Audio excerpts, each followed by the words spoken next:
Some shows talk about one team. Other shows barely talk sports.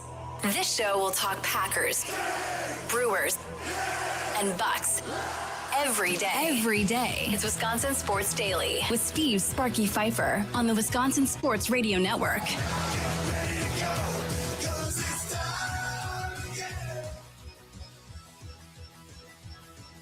Welcome in to a Thursday edition. I did that without even having a piece of paper by me. Look at that. That was stolen gas.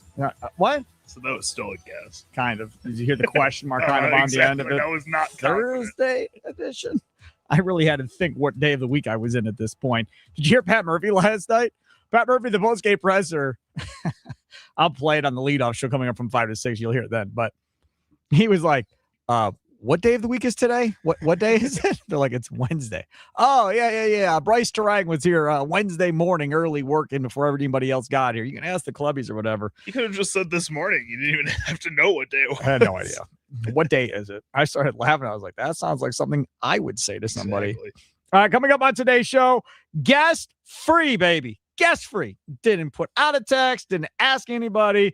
I wanted to be you, me, and Charlie hanging out here on a Thursday afternoon because Fridays can normally get really busy, especially once we get to football season. It's going to get really busy. I can tell you that starting next Thursday and throughout the football season on Thursdays, outside of Thanksgiving, on Thursdays at 4:20, we will have Joe Bartel from RotoWire. He'll join us each and every Thursday at 4:20 for fantasy football. We'll do our fantasy football segment Thursdays at 4:20. So if you have questions going into the Thursday night football game or going into that weekend, whether they're lineup questions, trade questions, free agent pickup questions, whatever, every Thursday at 4:20, Joe Bartel of RotoWire will join us here on Wisconsin Sports Daily. So confirm that up with him today before the show, me and Charlie.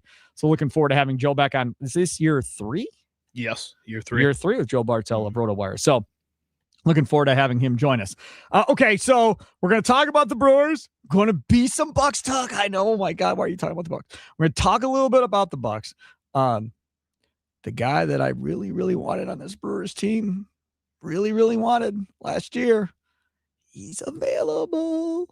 Got to talk about him at 3 o'clock because he's available. It's going to be fun. Oh, man. I was smiling from ear to ear when I saw he was available. So 3 o'clock, we'll get into that conversation. We're going to try number 2, talking about what's going on with these college football conferences. More conferences have entered the fray besides the Big Ten and the SEC with their statements about pro players playing in their conferences. We'll get into that in the 3 o'clock hour. 4 o'clock hour, we'll talk about the Jonnu Smith signing with the Packers. And what that really says about this Packers team as far as how they're going to go about approaching this season. And we'll talk about Pat Murphy specifically and the job that he does and so forth coming up at 4:20. First, we'll start off talking about the Milwaukee Brewers. Why, of course, as they actually got dare I say, an easy win on a weeknight during the week. Almost not easy when Dustin May gets hit on the first pitch of the game. But again, I mean, what does that say about Robert Gasser? Gasser was coming off a struggle bus outing his previous time. He had 4 walks, gave up some runs. It was not great, and he bounces back in a big way. And like Tim Allen and I were talking about last night on the Potawatomi Sportsbook postgame show, man, when you start talking about Gasser, big picture going forward, he is going to probably be the guy coming out of the pen in the postseason, in the playoffs. So this thing of, as Freely put, he's like, he's just walking out there, just gets out there to the bullpen. They're like, okay, get hot, let's go. You got to pitch. Where when you're a starting pitcher, you're throwing for like 30, 40 minutes. You're getting yourself mentally ready. You're loosening your arm. You're going through all of that. To walk out there and go, get ready, let's go. You got to go back out. You got to go pitch. That can mess some guys up. And he handled it like a champ last night. Which is huge. We've talked about this Brewers team putting different guys in different positions in order to see just what they have moving forward into the postseason in case they need an emergency or need to run a specific lineup out there. And this is another example of that. Robert Gasser taking that challenge and saying, you know what, if I'm not going to be one of those top 4 guys, which it kind of looks unlikely right now, I'm kind of on the fray of being a top 5 guy with this unit. I need to find a way to be useful somewhere else. And he shows and goes out and proves it last night against a team in the Mets that's been all right since the All-Star break. They found a little bit of a stroke there, so they're a good lineup that he went out there and found a way to have a really great game, and the offense came out and supported him on the other end. Yeah, it was nice. And you had a couple guys get up and off the snide like we talked about. Last night was one of those days where after you hear about it afterwards, you don't know it while you're watching the game, but one of those games where when you find out that he was at the stadium working early in the morning before anybody else was in the stadium, he was there working. And then to see it pay off like this was pretty cool. High fly, deep into right. Back is Benj. See ya. A 3-run bomb for Bryce Terang. It's his first in the month of August. Have to have him. We've talked about Yelich having to get going and some of these other guys. You have to have Terang offensively when we get into the postseason here. You have to have him, because if he's not going and playing at that high level offensively, that's a big problem, because that's the top of your lineup. Like for most of this season, you can just count on Terang and Chourio to do their thing at the top, 2 and 3, or 1 and 2, however they line them up, and all is good. Now, if one of those two guys don't go in the postseason, then somebody else has to kind of play over their head. Now, the one thing we do know is Bryce Terang, that highlight courtesy of Brewers TV, because I didn't say it. The one thing we do know is Terang's playing every day at second base. We know that Chourio is going to play every day in the outfield. This is what we don't know. This guy here came back last night and had a heck of a game. Frelick through the left side, base hit. That'll score a couple of more runs. 3-0 in the second inning. I tell you what, that shoulder's feeling good for Sal Frelick. Comes back, delivers right away with a couple of hits, does his thing. Now, as I pointed out last night, 6th inning, I don't know if you were watching it, Charlie, he hits a ball down the left field line, and it was another one of those situations where fair, foul, because there's no foul territory in Citi Field. There's on the left field line, there is like 2 feet, and then it's a wall. Mm-hmm. So it's going down left field line. The ball bounces off the wall or whatever it was, type deal. The camera pans to Frelick. He is standing on first, not running, and then sprints to get to second base to make the double. I'm watching him going, Pat, you gonna go get him? You gonna go get Sal? Because he definitely was not running around first, heading for second when that ball popped away from him. Still went to second, I guess. He got there. He got there safe. Yes, he got there for safe for sure. That's why he doesn't, or he's a veteran player that doesn't need an example to be made of him in order to set a point or something. It happened to Sal last year. I'm just saying from this standpoint of there's another situation where, again, Pat's going to pick and choose, apparently, when he's going to do stuff. And that's his right as a manager, fine. So Sal Frelick comes back. Now, if he gets going offensively, what are you going to do with him? And then you got this guy. And Mitchell rockets one to right. Pratt will score. Frelick on his way to third. 6 straight hits in this second inning. Yeah, just jumping on a first pitch sweeper from Stock. Yeah, I'm not sure why pitchers continue to do that against Garrett Mitchell. He's so good at keeping his hands back and trying to throw a get-me-over breaking ball. That I like courtesy of Brucey as well. So you have Mitchell, you have Sal Frelick, and you got this dude. 0-2 coming. Ground ball left side, base hit. They'll send Contreras. Play at the plate. Here comes the throw. It is offline. Lara delivers. 1-0 Brewers on the 2-strike, 2-out base hit by Lara. Yeah, what a big hit from the 21-year-old. And again, that was from Tuesday night, in case you all were losing your minds like that didn't happen last night. I had to go back an extra day to find a Lara highlight for this to work. So you have Mitchell, you have Frelick, and you have Lara. Those 3 players. The question we have for you is, how do you handle playing time for these 3? All 3 can play center. All 3 can technically play a corner, even though Mitchell doesn't. But all 3 can play center or in a corner outfield spot. How do you handle playing time for these 3 guys going forward the rest of the season? Nicolay Law Talk text line 414-677-1250, 414-677-1250. And of course, on the socials, streaming live at WI Sports Radio. Follow us there on Instagram. Are we on Instagram live type deal? Yeah, we should be. Good. All right. Instagram Live, on X, on YouTube, and then, of course, on the Fan Milwaukee Facebook page as well. I know a lot of you like hanging out and watching us on Facebook, which is cool, too. I would like to know how you're going to go about this. We got into this a little bit last night in the Potawatomi Sportsbook postgame show.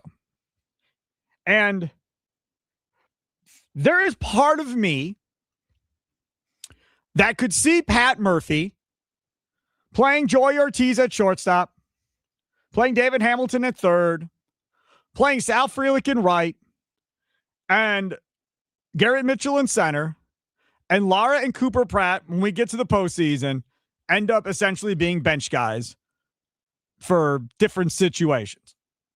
I could absolutely see him playing the vets over the young guys. So they don't have young guy mistakes and the moment's not too big for them and all the other hubbub that you want to say of why you wouldn't play a rookie in a postseason game for the first time. I, of course, am highly, highly against that idea. If it's me and we look at this outfield of how this all works, I think it obviously has to be Garrett Mitchell in center field at this point. I don't think that's debatable. And then I think it's Frelick and Lara. And I think you just sit them both down and go, look, guys, we're going to try and split this as much as we can at bats-wise. And we're just going to see how this plays out. And if one of you gets hot, I'm telling you now, we're going to go with the hot guy. So if somebody starts going, you may not play as much until that other guy cools off, if he cools off. But we're going to tend to play the hot hand. If nobody really gets hot and you're both kind of doing the same thing, we'll kind of continue to rotate you in. But as we get closer to the postseason, you know, it may be more matchup based on who we play. It may be who the hottest hitter is at that point going into the postseason. Like, for instance, like if Frelick is riding like a 6-game hitting streak going into the postseason, has 2 homers in the last 6 games, and Lara is hitting 250 or whatever in that same stretch, yeah, I'm probably going to start Sal in game 1 and see how much longer I can ride Sal in right field kind of going forward. But I definitely am categorically opposed to rotating the 3 of them between center field and the corner outfield spot. So Mitchell is sitting 2 or 3 days a week, and then Frelick is sitting 2 or 3 days a week, and Lara is sitting 2 or 3 days a week. I don't want to sit Garrett Mitchell. I'll just be honest with you. I just think there's too much. The past month and a half hasn't been good at all. I understand. But from an athletic standpoint, from a power standpoint, he offers way more than the other 2.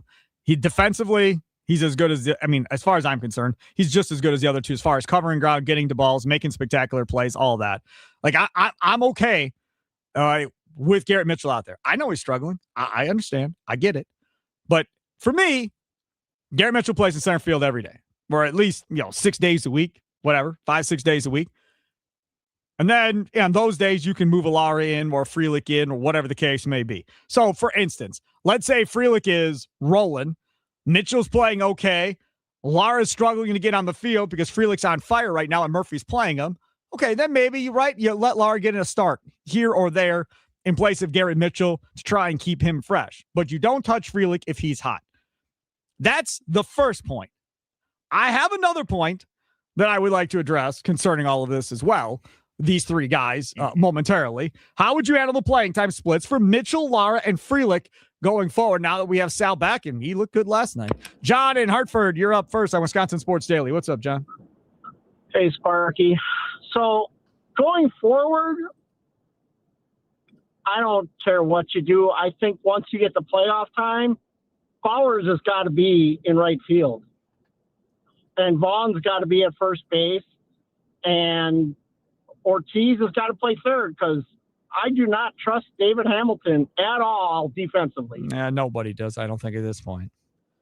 But again, he'll make spectacular plays from time to time. When he was at shortstop, he made that play, running to second, throwing to first. You're like, holy crap. So he does give you that. He does give you a lot of range because of how quick he is and fast he is. He gives you that. But yes, I would agree with you that Joey Ortiz is at third base. So in your scenario, you're playing it because you want the power and you don't want to sacrifice power to play one of these other guys. So that then means that your bench in a postseason game would include Frelick, Lara, and David Hamilton.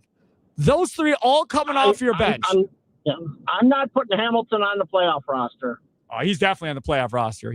There's no question. The only thing I trust him to do is bunt and steal a base. Yes, but that's why he's on the playoff roster, because they want his speed for that reason and to potentially get a bunt down in a big situation. Thanks for the call. I'm going to try and help as much as I can.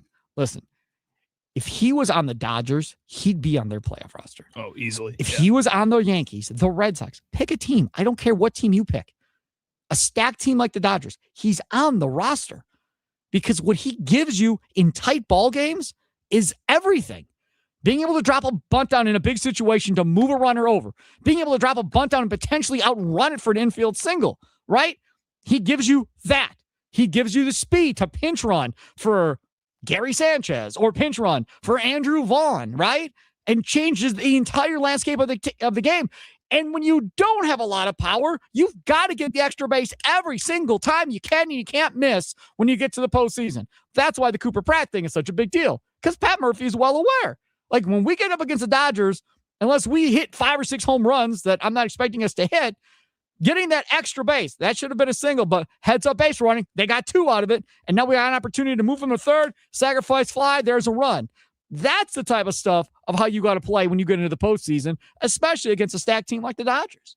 And with this Brewers team, you have multiple guys that can do that, though, at the same time. And I think even if you weren't to have him on the playoff roster in some weird scenario, you have that ability to have other guys to do that. So, yes, as much as I think David Hamilton's going to be on the roster, I think he has had added value to this Brewers team this season. If he weren't on the roster, they could find other guys to do that. And I wouldn't be very concerned about David Hamilton not being on the roster. You know, that's the other part about it, too, is how much of it do you think comes into making sure you have at least a couple of bats with some power on the bench, Charlie, versus having just a bunch of slap hitters and Gary Sanchez? Yeah, I think if you wanted to fix that problem, though, you would have done it earlier in the year. You would have done it before the season started, at the trade deadline. One of those other moments where you have that ability to add that type of power, consistent power off the bench, which would then mean if you wanted to do that with the current roster, it's Garrett Mitchell. That's the odd man out. He sits on the bench because that power, if you want that coming off the bench, that ability, it's him. Could be. And that's going to be the predicament that we're going to get into here once you get into the postseason, as far as what he's using for his lineup and how important the bench piece is.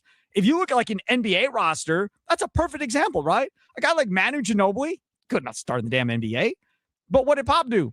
I really need you to be my 6th guy to give me some offense on that second unit when I take Duncan out or when I take Parker out. You got to go be that guy. You're going to sacrifice starting minutes to go be the best 6th man in the league. Manu Ginobili goes, okay, Hall of Famer.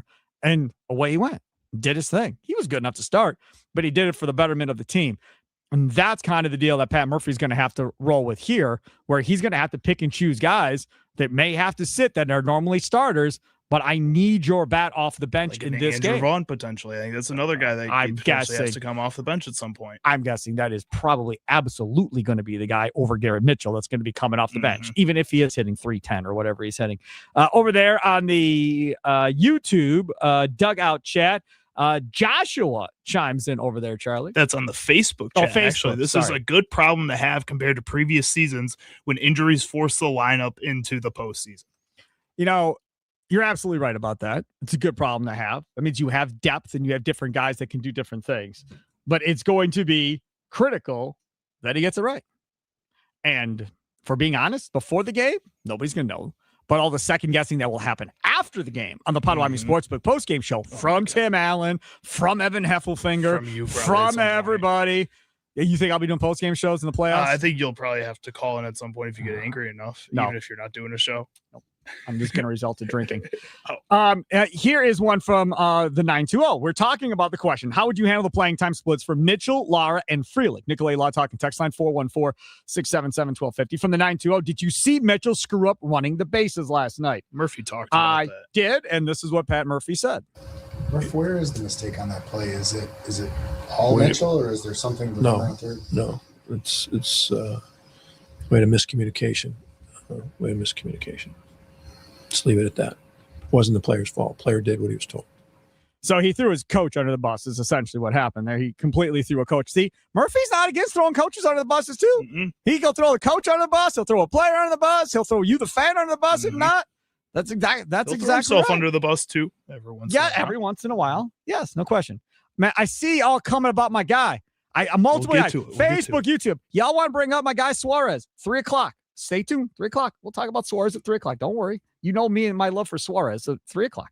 From the 262, David Hamilton may have had a tough play the other night, but he's been pretty clutch as a fielder for most of the season. He could be a big difference maker down the stretch from the 262. You buying into that? Maybe, but I think there's other guys like Cooper Pratt. I think Luis Solara have a better chance of being that difference maker. Another one here from the 414. Oh, Sparky from Jeff in Milwaukee. Sit the young guys. What happens next year? Still no experience? Jeff, buddy, you and I agree. I'm playing the young guys. I'm just telling you, Pat Murphy may choose to play the veterans instead because they've been in the situations and he may want to go with the veterans and not risk the young guys making a boneheaded decision that costs them a game.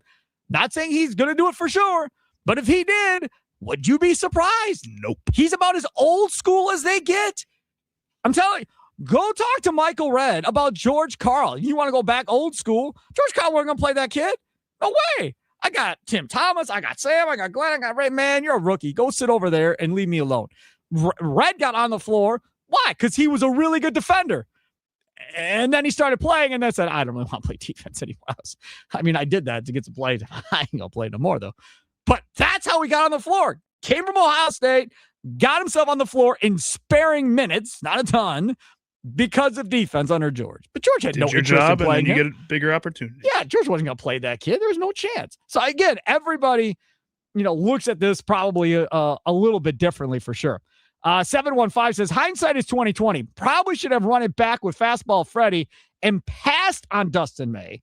How about Yelich at first, waive Vaughn, and sign Suarez? I don't even know where to go with this. Yeah, where do you want to start? Wave Vaughn? What are you talking about? Okay. What? Now, Freddie Peralta last night threw shutout baseball. Second time he's done it this year where he actually got to start without giving up a run. I understand that Dustin May got hit by a ball with an exit velocity of 106. It's not his fault, right? Let's not blame him. I understand that he got beat around last outing too. I get it. This was his rebound chance. He didn't get it. I think you'll have a better idea on Dustin May coming up next week, providing he doesn't miss a start, which I don't know if he will or not. But that Cubs series, Monday through Thursday, you're going to get their four best pitchers. Miz is going to pitch, Harrison, Henderson, and May all are going to pitch in that Cubs series at Wrigley. So that will be his next start. Now, if he goes out there and bumbles that one and gets beat around, then you, I think, can possibly revisit the Dustin May thing. But if we're being absolutely fair about this, you can't judge the Dustin May deal until the postseason is done. You got him for the playoffs. You got him to beat the Cubs, to beat the Dodgers, to beat the Phillies, to beat the Padres. Whoever's in front of you, his job is to go out there and pitch like Henderson, like Harrison, and like Miz. That's what you're expecting him to do. And if he doesn't, and he's the weak link, then you can judge it. Then the trade backfired and wasn't good, regardless of what happens with the two prospects. Because your deal was for now. The Cardinals, they're not going to judge their deal for 3 to 5 years. On their side of it, at least, until they see the prospects make it. Yeah. Free his head. Home run. He's got like 2 or 3 now. We'll see. That's not good. Don't worry about it. He's on our team anymore. That's fine. Yeah. Stroh-Snyder, though, at Appleton, who they drafted out of TCU. He looks pretty good. Had a triple last night. He was moving. He keeps moving up rankings, too. Another outfielder that they got from TCU in the draft. He looks really good. That's who I wanted in the first round of the draft, if you remember, going into the draft, and they got him in the second round.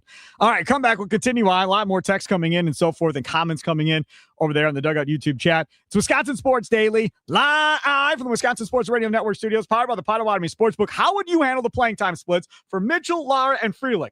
We've talked about that a little bit. There's a second element of this question that I would also like to address. That's a little bit different from what we're talking about right now. We'll do that straight ahead.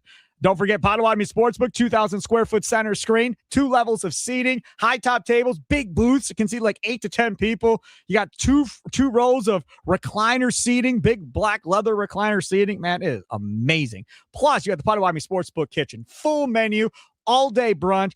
Desserts and pastries, homemade each and every day at the Potawatomi Casino Hotel in Milwaukee. Shuttles to and from Brewers home games. They're coming home after today. So make sure to take the shuttle this weekend. Got to make a $5 wager or more inside the Potawatomi Sportsbook that day. And then ask for a bracelet for the Potawatomi Sportsbook shuttle. You are ready to roll. Check them out. More information, just go to Potawatomi.com.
It's Wisconsin Sports Daily. Steve Sparky Fiver, Charlie Hughes. Don't forget, leadoff show comes up at 5 o'clock. I'll have that for you.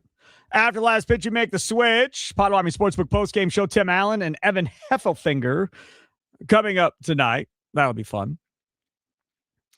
Talk a little bit more about what we're talking about here with the Brewers. How would you handle the playing time splits coming up from Mitchell, Lara, and Frelick going forward? Let's see here. Where do we want to go? Man, there are so many text messages. I'm trying to get through all of these and then read them in the correct order without screwing it up. From the 920, May will pitch Sunday if he can pitch. Gasser won't be able to, so it's May or he has to go on the DL. I'm not quite sure where you got that information from. I would assume that they just make a transaction, either A, make a transaction and bring somebody up and send somebody down, or B, just have a bullpen game potentially on Sunday going into that game on Monday. Is that ideal? No, because it's a Cubs series. You don't want to burn your bullpen the day before the Cubs series starts. So I understand part of that too, but if you can get 3 innings out of Bryce Wilson, try and get 2 or 3 innings out of Grant Anderson and use more of your long relief guys on Sunday to get through it, that might be something worth considering at that point, or potentially make a transaction and just bring somebody else up to pitch. Brandon Sproat, give him another opportunity to prove himself. He's pitched pretty well since he's been in the minor leagues. Correct. And again, you're not going to use Gasser necessarily. So, I mean, you could make that swap if you wanted. Gasser goes down, Sproat comes up, and then he potentially, now we'd have to see when Sproat starts in Nashville. We'd have to double check that and see how that lines up. But I don't think you have to put May on the DL if he can't start Sunday. Like, where is that a rule? I've not seen that anywhere ever. So no, I don't think you have to do that. No. From the 715, I know it seems crazy, but forget last year and look at this year. Ortiz has hit more taters than Vaughn has. He has not displayed power, just slap singles. Average defense. Don't be fooled by the batting average. Look at Vaughn objectively. Right. We should not look at the fact that he's hitting over 300 when the whole lineup's hitting over 3. No. How many other guys in the lineup are even hitting over 300? Nobody in this lineup. Not another person. Not another one. And yes, you're right. His home runs have disappeared. Now, what was said coming off of his last injury was he wouldn't probably get his power back until next season. So I believe this was kind of expected maybe a little bit with Vaughn coming into this year. And that maybe next year, when Jake Bauers is probably somewhere else as a free agent signee and Vaughn's playing at first base, that maybe then you see the power come back. Who knows? So, yes, you're right. But he's still hitting over 300 at this point and doing his job and getting on base, driving in runs, and doing all that other fun stuff. And I understand the Joey Ortiz love as well. But Joey Ortiz, I don't think, is going to be on the bench in the playoffs. I just don't. Maybe I'll be wrong. Maybe he'll be on the bench. I just think defensively with his glove and his bats at least average at this point. Now, if he goes stone cold in September like he was the rest of the year, then then maybe he doesn't end up. He's still going to be in the lineup. Because of his defense, his glove has to play. Got to be there. It looks like Brandon Sproat is scheduled to pitch tomorrow. So I don't think that takes him out. Brewers, go, Patrick. He says nice. Coleman Crow will probably come up if they bring anyone. Perfect. And Coleman Crow, I didn't see what he did his last year, but at one point through, I think 3 or 4 starts in August, had not given up a run to this point. Charlie's going to look and see when Coleman Crow pitches next. But that would be another guy that they could potentially bring back up and see how that goes. Looks like Coleman Crow would pitch today if he's going to pitch. That takes him out of Sunday. His last start was the 20th. So who pitched yesterday for Nashville? That's going to be the guy, right? So that would be my guess. Yeah. Thursday, Friday. No, it wouldn't be yesterday. It'd be Tuesday. Yep. Tuesday. So it'd be Wednesday, Thursday, Friday, Saturday. Yeah, Sunday. So Tuesday would be the guy. I know this is painful for Charlie and I to figure this out. I apologize. But we're trying to figure that out. Let me tell you about our friends over there at Burghart's, Wisconsin Sports Radio Network, proudly outfitted by Burghart's Sporting Goods, our official apparel partner. Outfit your team or company with custom apparel today at BSG1881.com, BSG1881.com. Colton Gordon. Oh, they got him in that Astros trade. The Lance McCullers. What did he do? In that game, he went 5 innings, 4 hits, 4 strikeouts, no runs. Woo! Okay. Could work with that. You already moved on from the other pitcher in that deal. Why So not? Give it maybe a shot. Colton Gordon gets a crack at Give this it a on shot. Sunday. All right. I'm okay, fine. I mean, I don't know if it'll be good or not, but maybe that's it. And then you save your bullpen, providing Better he can than- get yeah. through 3 or 4 innings. It's better than using up your bullpen. I mean, wouldn't it just be the Brewers' luck? You play the Cubs Monday, they bring up Colton Gordon, he can't get out of the second inning, and then it ends up being a bullpen day anyhow. Anyways. Ugh. Yeah, let's hope that doesn't happen. All right, take a quick time out. Come back on the other side. I'm going to switch gears, at least for one segment before, yes, we're going to talk about Suarez at 3. So you're just going to have to deal with me for one segment because we got to touch a little bit here on what's going on with the Bucks, because 2 of the names that everybody thought they would get one of, they've whiffed on both. We're going to talk about that coming up next. It's Wisconsin Sports Daily, live from the Wisconsin Sports Radio Network studios, powered by the Potawatomi Sportsbook. Sparky here.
Got some breaking Packers news.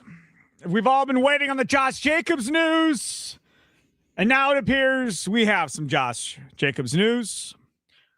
What do we have, Charlie, using? Rob Demovsky, Packers running back Josh Jacobs has been charged with misdemeanor battery and misdemeanor criminal damage to property, according to Wisconsin court records. More to come. How do we feel about this? Not great. I feel okay. I feel all right. I don't feel too shabby at all. There's no felony charges. Misdemeanor. Could he get suspended for misdemeanor? Yes. Could he miss a game or two for misdemeanor? He's going to get suspended for misdemeanor, yeah. Yes, he'll get suspended for misdemeanor. He might miss the first 2 weeks. But if it's potential felony, we're talking like 4 to 6 weeks or longer if that were to be the case.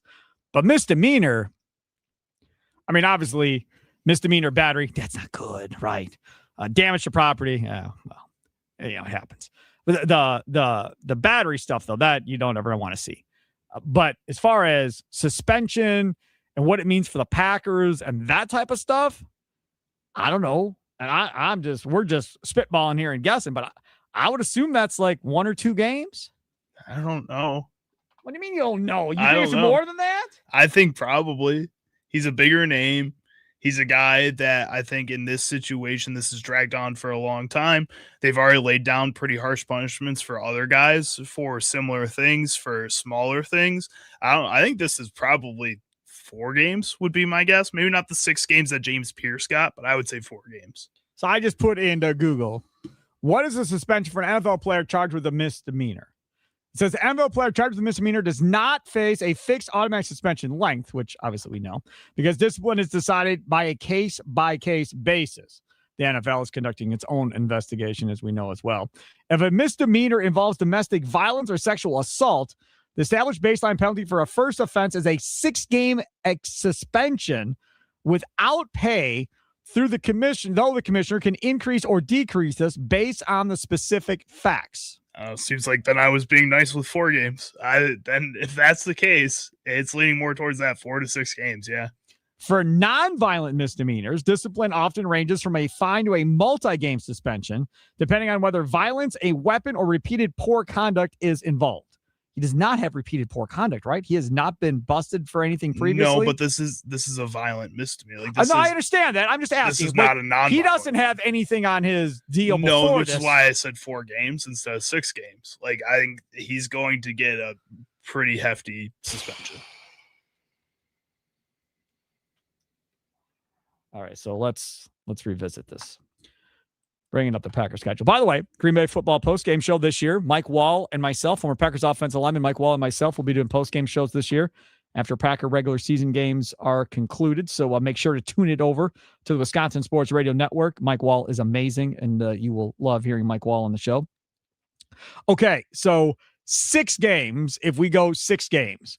At the Vikings, at the Jets, home against the Falcons, at the Buccaneers, home against the Bears, home against the Cowboys. That's 6. So basically the same timeline as Micah. If it's 7, that takes you out of at Detroit the week after. That 3-game stretch, Bears, Cowboys, Lions, is pretty much the toughest stretch on your schedule. That's pretty much it. That's the meat and potatoes of let's try and get 2-1 in this 3-game stretch. How you feeling about Marshawn Lloyd? You better feel good because if it's 6, like is being implied here on the Google search, if it's 6, no Bears, no Cowboys, and potentially no Micah Parsons on the other side of the ball, and Easton Butler, who last night is still on it. Last night he was like, and it's 10 o'clock, and the Cardinals are still in the building with the Packers. Now who knows what the heck they're talking about, but still in the building, right? I don't see if Easton Butler posted anything today, but that Josh Sweat deal makes a lot of sense for Green Bay. Makes a lot of sense for Green Bay. If nothing more than just to get through the first 6 weeks of the season without Micah Parsons. And then when Micah Parsons comes back, he becomes even more of a weapon because then I got to start worrying about Micah Parsons. If Micah Parsons is, back to being 100%, which we're being honest, it's very rare to have somebody back with the explosion and everything else right away the year after they get hurt. So the latest from Easton Butler, he says, here's an update. They, Arizona and Green Bay, were talking till 1 a.m. together, I'm told. He also points out that Drew Rosenhaus represents Jonnu Smith, and he also represents Josh Sweat. I would also like to point out, how hard is this? I don't need to talk to Charlie till 1 a.m. to make a trade. There's just no chance. Like, what is the issue? I don't understand. Like, okay, you want draft picks? Cool. This is what I got. What do you want? Well, maybe third, maybe fourth. Josh Sweat and Trey Benson, it should be that easy because right now you should be Trey asking Benson for got one. cut, didn't he? Oh, there you go. Just pick up Trey Benson. You don't even have to trade for him. Did then. Trey Benson get cut? Hold on, let me look. You're Maybe he's usually still right there. about that. I might have just missed Trey Yeah, Benson. Cardinals I just know released they had Trey 18 Benson. running backs. There you go. Pick up Trey Benson. You don't even have to trade for a running back. Just pick him up. Perfect. Trey Benson's, they can go get Trey Benson now. Right. Right now. He's sitting right there in Green Bay, probably in his hotel room. Right. He went unclaimed, but he's hurt, I believe. I think he's hurt. Player will eventually be paid an injury settlement and released from IR. Yeah, so he's on their injury reserve. After missing most of last season with a knee injury from which he tried to come back from late last season and failed, he had his knee flare up again in training camp. So he's technically on the Cardinals, but his time with them is over. So you can go get him, depending on what that knee is. They could have been talking to the Cardinals about Trey Benson, about how hurt is he? Like, what kind of medical records you got on Trey Benson? They may not even have been talking about Josh Sweat. James Conner or somebody else brought that up today on the Wisconsin Sports Radio Network. I forgot what show, but somebody said get Josh Sweat and James Conner in a deal and give yourself a veteran running back to put back there. So you could put together some type of a package deal. Maybe that's what the conversation is about. Or maybe because your offensive line is already with questions with injury, because we heard Zach Bakabawele have some not confidence in himself for his ability, at least right now, his ability to play in week 1. You have some questions in the interior offensive line. Maybe you look there too. Maybe you say, hey, do you guys have anybody that's worthwhile, a young player that we can work into our group too? So let's hear Zach talking yesterday at his locker. Do you feel ready for week 1?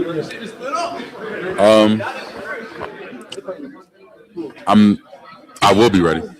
I wouldn't say I'm not quite there quite yet, but we still have a couple weeks, and I have full confidence that I'll be ready to go week 1. That was all over social media. Not many Packer fans believing he's gonna be ready for week 1. I would like to counterpoint that this dude played through so much pain. Like, if he says I'm ready for week 1, he may not be 100%, but I firmly believe if he says he's going to be there, that he's going to be there. I mean, there's no way he's in as much pain right now as he was at points last year. There is zero chance that he's playing with that right now. The question is, physically, is he as quick as he wants to be at this point, right? Is he as physically strong maybe as he wants to be at this point? Are you sure that there's no chance? Because last season, he didn't really show a lot when he was hurting until it just hurt too much at one point. Correct, but he played. And he's going to try to play week 1, even though right now he's saying he may not be ready to go. Like, that's a pretty short timeline now. He said he's got 2 weeks. Again, I just think if there's a way for him to play, I think he gets on the field and plays. But even besides all of that, we got sidetracked there.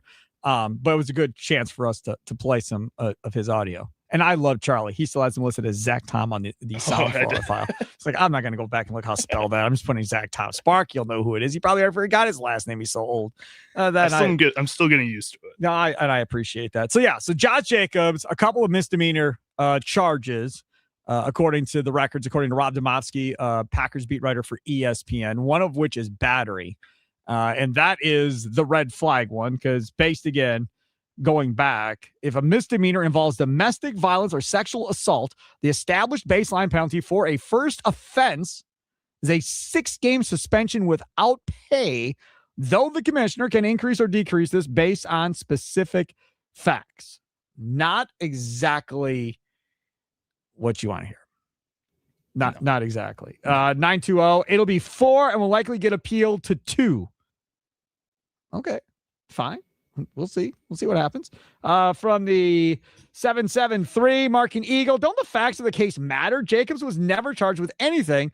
Pretty obvious. She lied. Clearly, they got into some sort of argument, but there wasn't enough evidence to even charge him. He's charged. Mark, Packers running back Josh Jacobs has been charged with misdemeanor battery and misdemeanor criminal damage to property. Now, he wasn't charged immediately, but it appears he's been charged now. So just to clarify, charged. There's only one definition of that, right? Exactly. And we've I'm said not it quite a few times now. I'm not the smartest guy in the world. That's why I'm on the radio. I'm just saying, like, if there's more than one definition, by all means, please do tell me what It's it been is. a long time. I would think that the police have a lot of the facts by now too. Like they're not just randomly all of a sudden 2 months later bringing this up again and just charging him out of nowhere. Like I feel like they've done an investigation and have the facts. Tommy and Sal says post Google search. I think the league will give him 6. He'll appeal and they'll land on 4.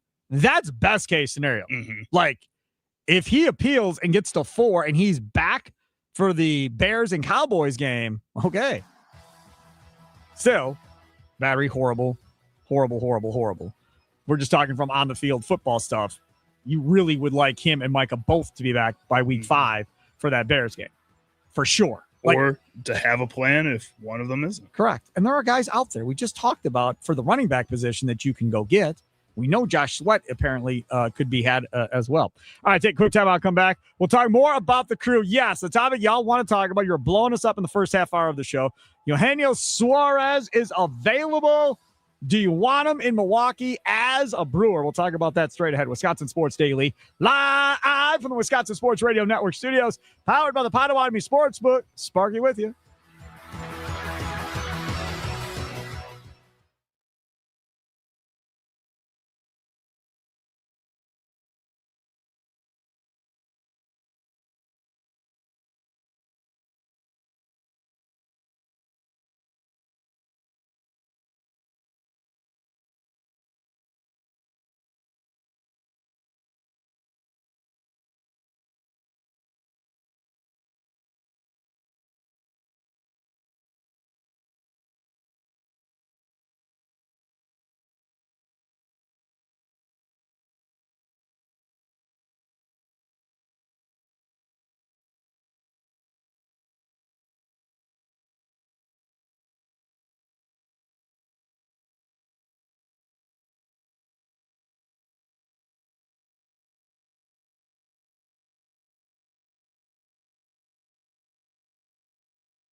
Some shows talk about one team. Other shows barely talk sports.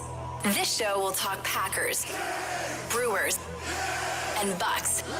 Every day. It's Wisconsin Sports Daily with Steve Sparky Pfeiffer on the Wisconsin Sports Radio Network.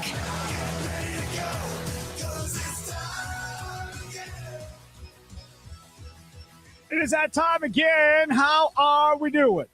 Steve Sparky Pfeiffer, Charlie Usen producing today's show. Thanks for joining us. Also, don't forget, anytime you miss the show, miss what happened on today's show, you can always just search us for a podcast, Wisconsin Sports Daily, wherever you download your favorite podcast at, or just go to wisportsradio.com.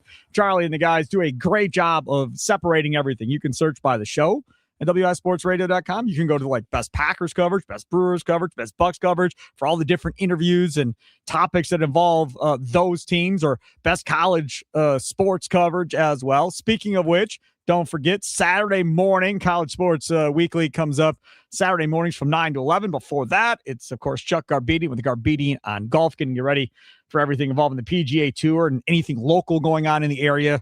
Chuck Garbedian pretty much covers it all. How much have you learned about golf, Charlie? So this is, it ends here, first Saturday in October, I guess. So you've had a long run here. How much more knowledgeable are you on golf? Only a little bit, I think. Wow, that's as a far complete as I know. fail by Chuck. Like he's doing a good job. I'm learning more about Chuck, I think, throughout this first season. There's here. A lot going on there. Chuck's a character. I love my guy. Yes, He's awesome. Like he just has a new story every week. He's always angry about something, so he comes in and tells me all about it. I love it. It wakes me up in the morning. I have a cup of coffee and just listen to Chuck rant. See, about something. now this is the thing that y'all may not understand about how radio works a little bit, right?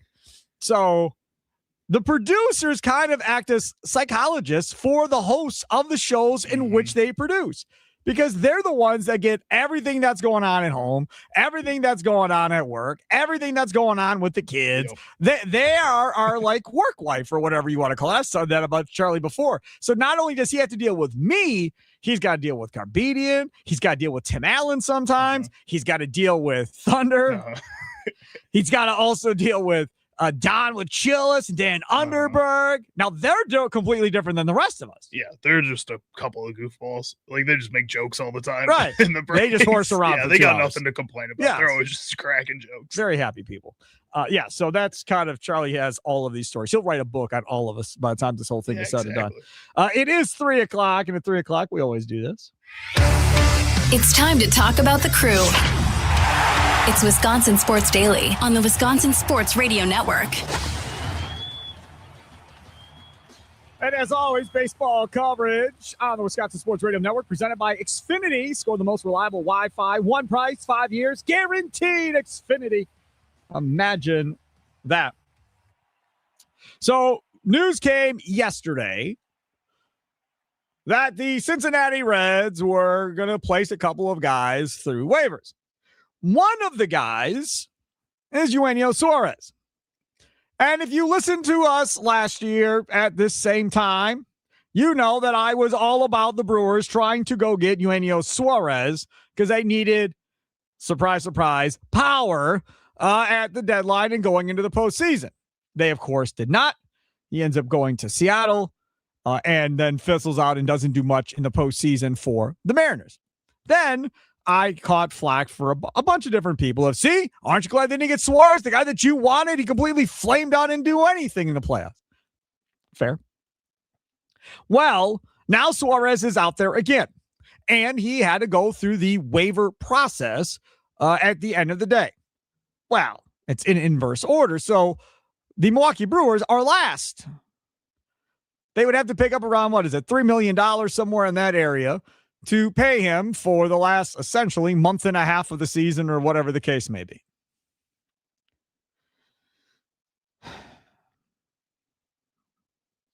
Eugenio Suarez has sucked all year. It's been horrible. Horrible. Now, the good news is Eugenio Suarez has picked it up in the month of August. He's hitting .237. You're like, I thought you said he picked it up. I understand, but do understand. Month before that, 188. The month before that, 179. The month before that, he actually got to 200, but he didn't play in a bunch of games. He only played in like 8 or 9 games. 8 games in the month of May. So that really is not even a And factor. batting average amongst baseball nerds is kind of a fake stat now. It's like wins amongst pitchers. But I'm old, so I Yeah. still use it. So you got to look at the other stats too. Just hold on. Then in April, he actually had okay month, 243 on base, 321. Slugging wasn't good, 371. But that was at least serviceable at that point, 243. Horrible in June, horrible in July. Then here comes August. Now, as Charlie pointed out, the baseball nerds, 237. On base, big number. Even if you're not a baseball nerd at this point, you've been educated enough, everybody knows what on base is. 362 on base. And that's good. Slugging. We all know what slugging is, right? Power, home runs, doubles, all that stuff.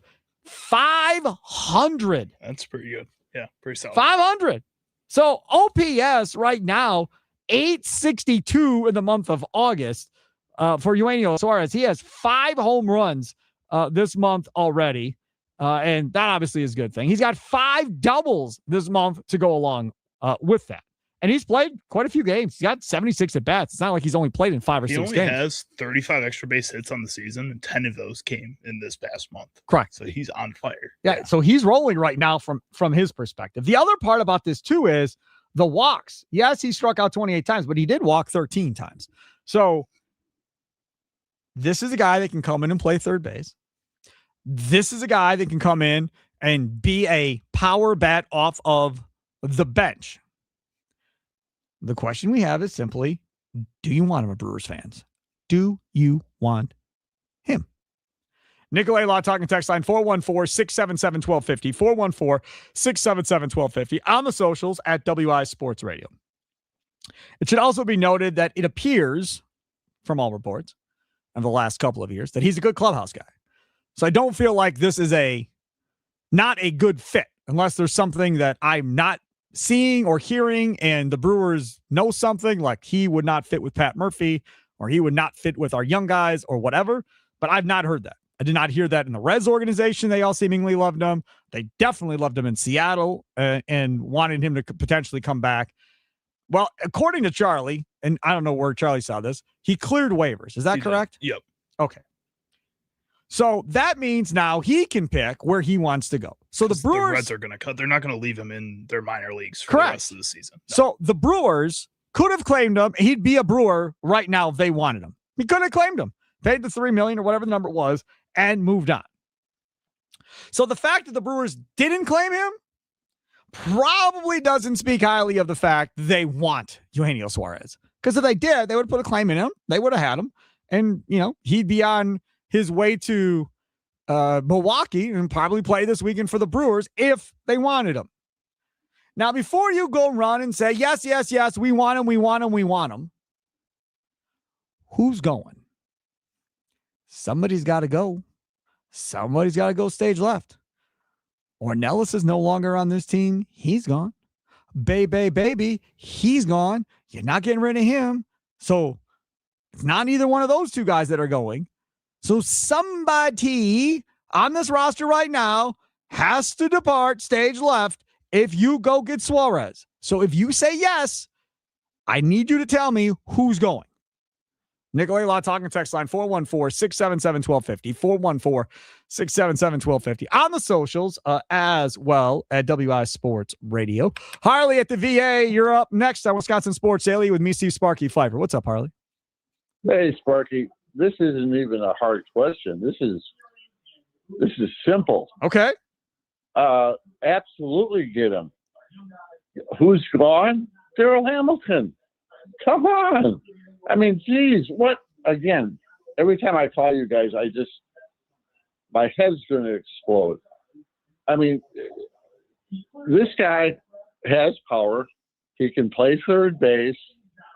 He is, in my view, a better player than Darryl Hamilton. So what's the question? You're getting him for a song. You're getting him for $3 million. What are you going to lose? Now, Ortiz can play third. Vaughn can play third. You can DH Suarez. I mean, what do you guys think? I mean, I just don't understand why they wouldn't get him. It's confusing to me. One more question, Sparky. Okay, yeah. Why has not Ortiz been playing? Because Murphy plays him against certain style pitchers that have certain pitch mixes. Oh, please. No, please. I'm just telling you. That's the deal. Same thing with Vaughn. He was doing the same thing with Vaughn. Certain guys with certain pitch mixes, that's who Vaughn excels against, and that's who he was playing Andrew Vaughn against. And then they got beset by injuries a little bit, so then Vaughn had to play more every day. Speaking of Vaughn, he can play third. I mean, again, I think it's a pickup. It's not going to hurt the team at all. Like you said, maybe you catch lightning in a bottle. And, Suarez, again, not to be redundant, but I'm going to be, is that he's a better player than Darrell Hamilton. Then you have Ortiz as your utility player. If you would, you can rotate Vaughn at third base. But you have that at least the potential power bat at third base. No, I hear you. You do not have that now. You do not have that, Harley. Thanks for the call. I do appreciate it. I could be wrong a lot. I just can't see them getting rid of David Hamilton. I just don't think that's going to happen because he can play anywhere on the infield. Well, second, short, or third. He can play in the outfield as well in a pinch. So, I mean, you've got guys that could potentially fill in at other areas and do that. Before we continue on this Brewers conversation, we have more news coming out on Josh Jacobs right now that needs to be addressed. Charlie Usen, what's the latest? So Matt Schneidman has released the full incident report regarding the Josh Jacobs situation. This is probably the most damning part of the report right here that he puts out there. Jacobs grabbed her and threw her to the ground. She struck her head, suffering an injury. Jacobs then took her phone from her while she was on the ground and then walked back into the house. So say that again. There's video of this? There's according video to Schneidman? Yes, this is police have video from inside of Jacobs' garage. Okay. And say it again. Jacobs grabbed her and threw her to the ground, and she struck her head, suffering an injury. Jacobs then took her phone from her while she was on the ground. The victim laid on the ground for a while and then struggled to walk back into the house. So they have that video, and it's a misdemeanor? Mm-hmm. So we'll see what happens. But, again, that doesn't sound great for the NFL side of things, the one who's going to be doing the suspension. Yeah, no. It's definitely not good.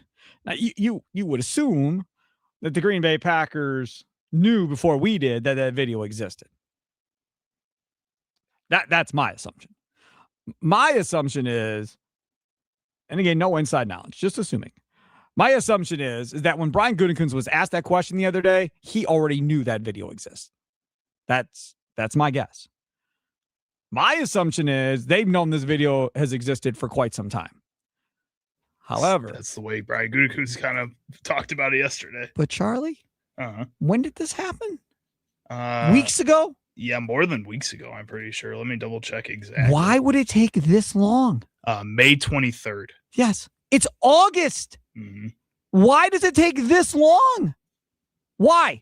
You have the video. Why does it take this long? Tell me. Because they did a thorough investigation. A thorough investigation? You got video, Well, said. okay, but again, you don't stop at just video if you're a police officer, if you're the police department. You obviously have to go through the entire thing. The video, yes, is probably just the most damning thing. That's the thing you're going to talk about. That's what everybody's going to talk about in this situation. I'm sure this video is going to come out at some point. It's going to be extremely hard to watch. Like, all of these things, like, this is not a good situation for Josh Jacobs, for the Green Bay Packers to be in right now.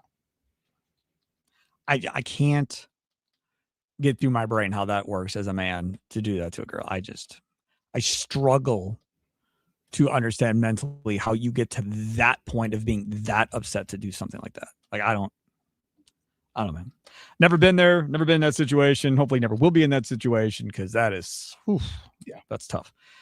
Okay, so that's the latest on Josh Jacobs. So still haven't heard anything from the National Football League or anything else, but now the Packers will be inundated as this has come out, because now Matt LaFleur is going. This, like, with the Lions and Terran Arnold, like, don't we have to start talking about releasing him with this type of stuff? No chance of releasing him. You don't think so at all?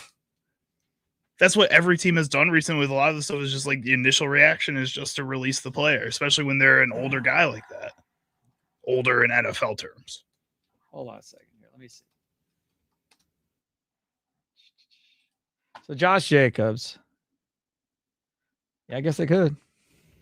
And his dead cap number is $6 million. I'm pretty sure we talked about it before all of this 14.5 million cap hit, 6.25 million dead cap hit. So they wouldn't eat the bullet or anything like that, and really get penalized necessarily that harshly for it financially if they were to move on from Josh Jacobs. But my God, that changes everything for this season. I mean, everything. But that's the thing, though. Like, if you're Gutekunst, you have already cut him. If you knew the video existed, which I have to believe he knew the video existed and they told him, they meaning the police or somebody, or the NFL, they're investigating. They've got their own stuff, right? Mm-hmm. Somebody came to him at some point and said, hey, dog, guy's in some trouble, man. They got video on this dude. Even if he didn't see the video, somebody at some point ran to Brian Gutekunst and said, they got video. Or to Ed Policy. Or somebody told Ed Policy. One or both of them sat there and said, you know what? Until we see that video, until somebody sees that video, until there's confirmation that there is that video, we sit on our hands and just wait to see what happens. I don't see how any – I think Packer fans are going to be like, he's got to go. I think there's going to be a bunch of Packer fans that are going to be like, he's got to go. And it will frankly, be. Don't blame them all too much. Not at all. I don't know. Like, I get down with it. Like, I understand what you're saying. I'm just saying from how good this team potentially will be going forward and what it means for the team. Now, again, not off the field, not talking about whether or not he's Packer people now or not, or any of that other stuff, because clearly none of that works. But just talking about impact on the field. If they cut him today and say, okay, word out, see ya, good luck in your future endeavors, and then he ends up in Seattle. But if he ends up wherever he ends up, then now you're in a situation of now what? Mm-hmm. Now it's, as you said, Marshawn Lloyd. What you've been practicing all training camp. You pick up Trey Benson. Right? Pierre Strong is definitely on the roster Nick at that Chubb, point. If you want to try to give another veteran a chance. Nick Chubb love. Yeah, sure. Come on, do it, man. He's awesome. I mean, he's another guy out there. This is just... Again, you've been practicing this all off season though, so let's see if you can put it into practice in the regular You season. haven't run the ball effectively the whole freaking training camp. But you've thrown the ball really damn well. That's what people want. That's what the people want. That's great. I'm just saying you haven't run the ball good anyhow, and now you're going to take out the best player in this whole deal. I mean, now that we know there's video, well, now it's 6 games for sure. Bare minimum. I feel like 6 is the baseline, and don't come at me with they're going to appeal if they've got video. He's going to get 6 for sure. It is not good. It is not good. Boomhawk says if it's true, he's got to go. Do we finish this Brewers topic, or do we just we go got to Josh 3 people Jacobs? I know that want to talk about the Brewers. I understand that, but this Josh Jacobs thing is pretty significant. What did we say? Yeah. I'm sure we're going to get a few more updates throughout the show. So,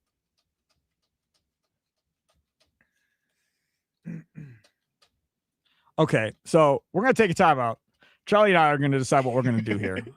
Because, I mean, there's a part of me that says, we just put up a poll question that says, do you want to keep Josh Jacobs or not after word coming of the video of what Josh Jacobs did? Do you want to keep him? Yes or no? I think, to me, that's the topic. That's the poll question. And we go and see what everybody says. And if you're at home, you want to talk Brewers, we can do that too. That's what we're going to do.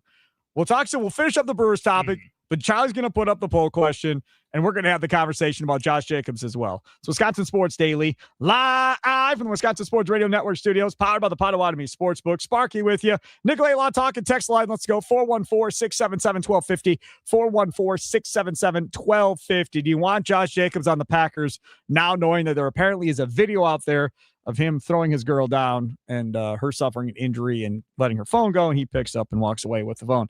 Do you want him? Do you still want him, Packer fans? That's what we want to know. 414-677-1250.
It's Wisconsin Sports Daily. Steve Sparky Pfeiffer, Charlie Usen over there, other side of the glass.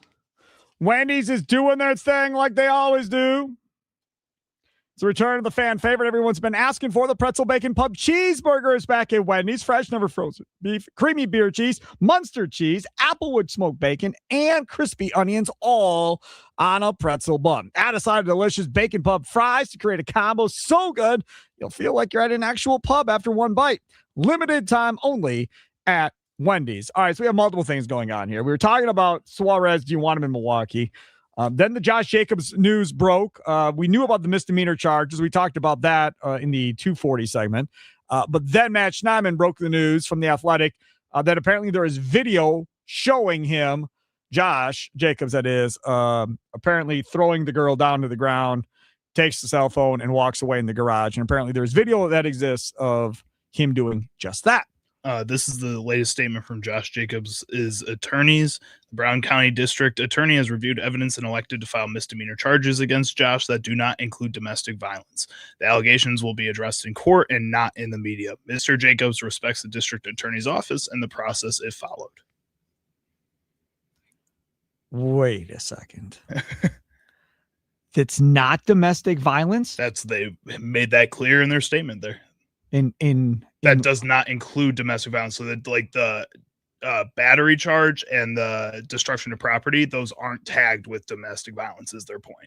So you can slam your girl down and it's not considered domestic violence? Apparently there has to be more to it than that. We'll see. And how does that work? We'll see. I don't know. I don't exactly agree with that. Again, if there's video of this, like that seems pretty clearly domestic violence. Because if that's the case, going back to our Google search earlier, then he may not get 6 games.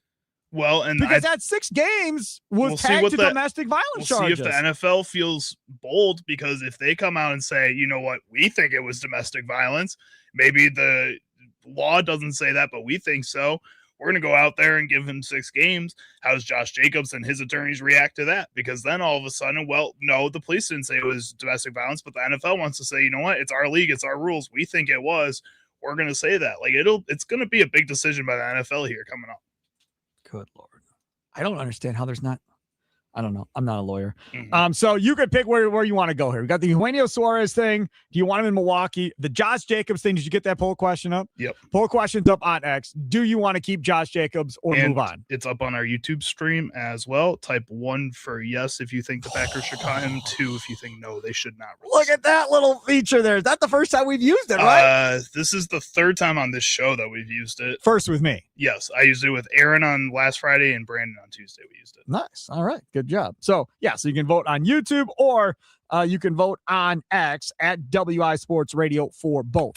KJ and West Allis, you're next on Wisconsin Sports Daily. What's up, KJ? Good afternoon, Sparky. Thanks for taking my call. Sure. If I can, I'd like to address both topics real quickly. First, the Josh Jacobs thing. I think the Packers are in a real quagmire with this, and we're splitting hairs, whether it's a DV charge or not. This is self-inflicted by Josh Jacobs, right? I mean, he had a choice. He could have walked away and not done what he is accused of doing allegedly. So, I personally, I have no tolerance for anybody that puts their hands on a woman. So I would say you got to let him go.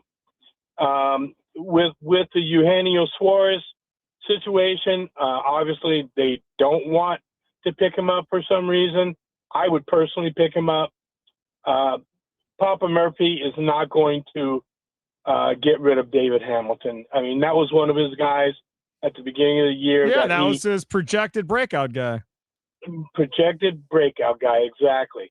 So I don't see that happening, and I'm not sure who else they could get rid of at this point. So there you go. All right. Thanks for the call. Appreciate it.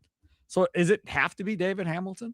That's the guy that's going to have to get cut in order for this to all work? Well, no, actually, because I was looking at their latest, they only have 39 people on their 40-man roster. So they could technically. I'm just talking about the active game day roster. Yeah, the active game day roster. So like overall, they don't have to cut anybody specifically. I don't know if it has to be David Hamilton for sure. I think you could look around. You do have a lot of outfielders right now. Maybe if you want to make a tough decision out there. Well, I'm saying we were just had a whole 30-minute conversation about how you make that work. Is Churiel, Mitchell, Frelick, Unless you want Jake Bauers out there, Andrew Vaughn at first base. Right. If you include Bauers as an outfielder, sure. But I mean, right now it's Frelick, it's Mitchell, it's Lara, and it's whatchamacallit, Churiel. Mm-hmm. Those are your guys. Now, do you send Lara back down in order to get Suarez Lara on the roster? Probably would be and then the name. Bauers essentially becomes your other outfielder. If you were going to bring up somebody else, but outside of that, I think like it probably has to be David Hamilton. Somebody else pointed out like maybe Gary Sanchez. You just release him if you wanted to, and then you don't have a Suarez. catcher. But then you bring up Jefferson Cuero for the postseason run, and you have a young player like that as the backup catcher, or a Bo Naylor that you trade for at the trade deadline. No, I don't like that. No, we're going to stay with Sanchez. I don't care how bad he is at ABS challenges. Justin in Watertown, you're next on Wisconsin Sports Daily. What's up, Justin? Hey, guys. I'm not going to touch this Jacobs thing with a 10-foot pole. I don't have any interest in talking about that situation at this point. But when it comes to Suarez, I mean, can't we add an extra position player, an extra pitcher in September? Yes, can he just be that guy we add? But that's too late, though. You have, in order, unless they change the rule, your playoff roster has to be guys that are on the roster right now before September 1st. So could we bring him up, move Lara down, and then bring Lara back up in September? Sure, but then Lara's not on the postseason roster. He's on the 40-man. You have to be on the 40-man in order to be on the postseason roster. I Don't you? believe You don't have to be on the 25. Correct. Yes. So he'd be fine because we have 39 on the 40-man. Right. Yes. So then you let them all duke it out and see who's going to be on the playoff roster. Yeah, Done. I think that's fair. I don't mind that at all, as long as Lara understands it's temporary, and then he'll get brought back up. And then, like you said, then you figure out best guys play, and you get to restock that playoff roster each round. So your divisional round can be different from your NLCS round based on the pitching matchups and so forth. Thanks for the call, Justin. Yeah, that's a great point, because Lara did sign that deal. He is on the 40-man, as is obviously Cooper Pratt. So both of those guys could get sent down and then brought back up and then still essentially be eligible come the postseason. Yeah, that's a good point. But man, they've done a lot of crazy roster maneuvering already this season. Yeah, but I'm just saying, like, I just think that they would want to bring up a pitcher. Like, I think that extra pitcher goes a lot farther in September, especially when you're monitoring innings and everything else, more so than a hitter. But if it meant getting Suarez on the roster, sure, I could absolutely see that. Lewis, north side of Milwaukee, you're next on Wisconsin Sports Daily. What's up, Lewis? What's up, Sparky? I picked the perfect time to call. I'm going to clear up a couple things for you. The reason why it doesn't reach to the level of domestic violence is because they do not have a child in common, or they did not reside together. It's just his girlfriend. It's just like if me and you got into a fight in my house. And you beat my tail end. I went to the hospital, and you would just get battery. Right. Yep, it's just battery. And then, him taking the phone, they could possibly charge him with theft. You know what I'm saying? But they did. To me, what happened here is probably an overzealous DA. He didn't get cooperation from the victim. So guess what he did, Sparky? He subpoenaed the video, because Josh Jacobs and his people didn't voluntarily give him this video. So somewhere out there is a warrant with a judge's signature, whether it's to Ring camera, Blink camera, and that's why it took 67 to get that days video to charge him. Yeah. You know what I'm saying? Because you can imagine his lawyers were fighting it. Yep. You know what I'm saying? They were going back and forth. And then, once that judge's signature goes on that subpoena, that video is going to be released. That all makes sense to me, Lewis. Thank you. So it's unfortunate. You know what I'm saying? 5-6 years ago, there's no case. Nobody has cameras. You just can't. I'm not excusing what Josh Jacobs did. Of course, there was probably something happened before that. It's just like you said. It's no excuse to push somebody down. Take the phone. In situations like that. So we're probably looking somewhere 2 to 3 games, because the state picked this up, and other states don't have this luxury like Wisconsin has to pick up charges like that. And that's just what happened here. Interesting stuff. Very good. Thank you for the call. Appreciate it. So that explains it. Lewis kind of clears the whole thing up at this point as far as why it's not domestic battery. Again, from the standpoint of the Green Bay Packers, doesn't matter of whether or not you keep them or not. I don't think it matters at all to a Packer fan that once the video comes out, and we're all assuming somebody will get their hands on the video, TMZ, somebody will get it, and you see it actually happen, then everybody's going to have a whole big conversation about, I don't want that dude on my football team and so forth. And that's why the poll question is up right now, as far as whether or not you want Josh Jacobs to maintain his residency on this Packers roster, or whether or not you'd like to see the Packers just move on from Josh Jacobs. And again, from a contract standpoint, there's no issue as far as money and so forth and them getting screwed over or whatever the case may be. That would have been something else.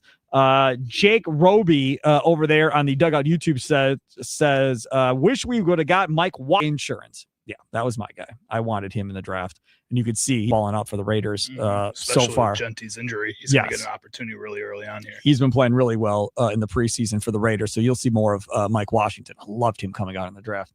Let's go to Cal in Milwaukee. You're next on Wisconsin Sports Daily. What's up, Cal?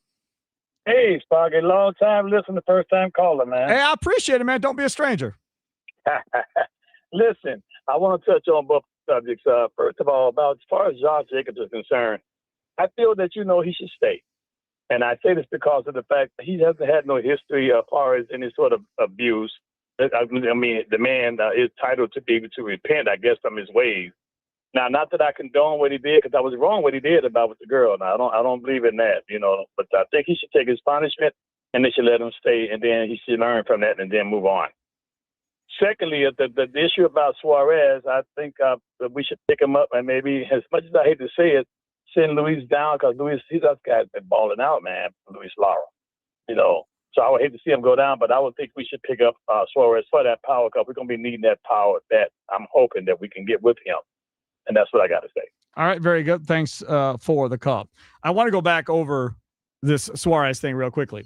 So there is a couple of different reports out there saying, okay, well, they cleared waivers, so they go back to the Reds at this point.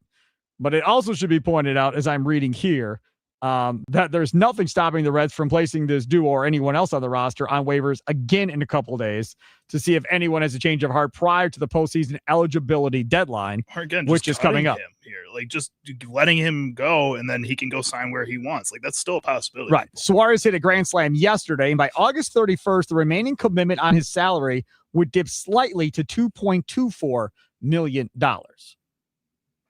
That seems a little bit more. I mean, $3 million wasn't that much anyways, but 2.24, I can eat that a little better. Yeah, especially if I'm the Brewers.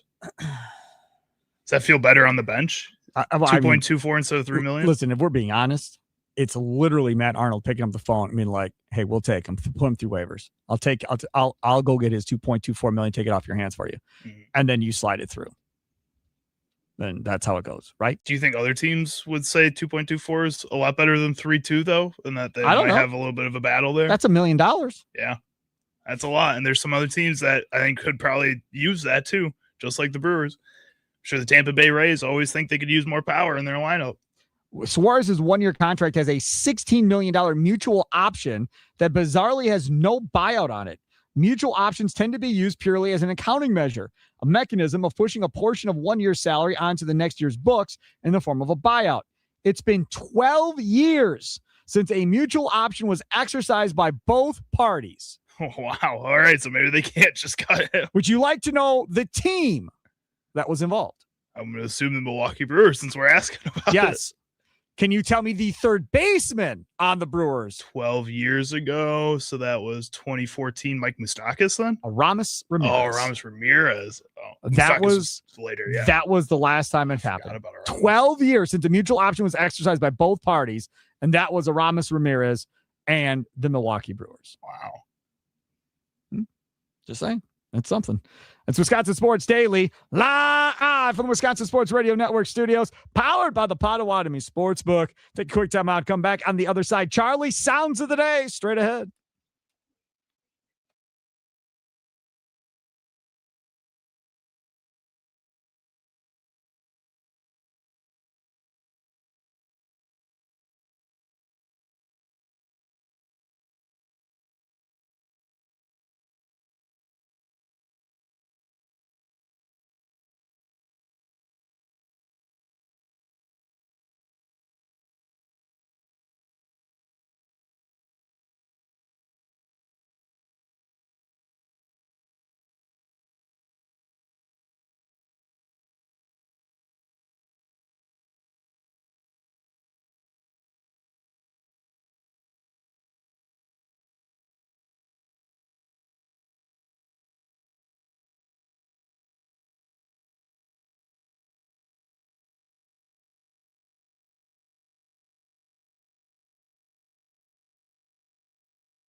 It's Wisconsin Sports Daily, live from the Wisconsin Sports Radio Network studios, powered by the Potawatomi Sportsbook.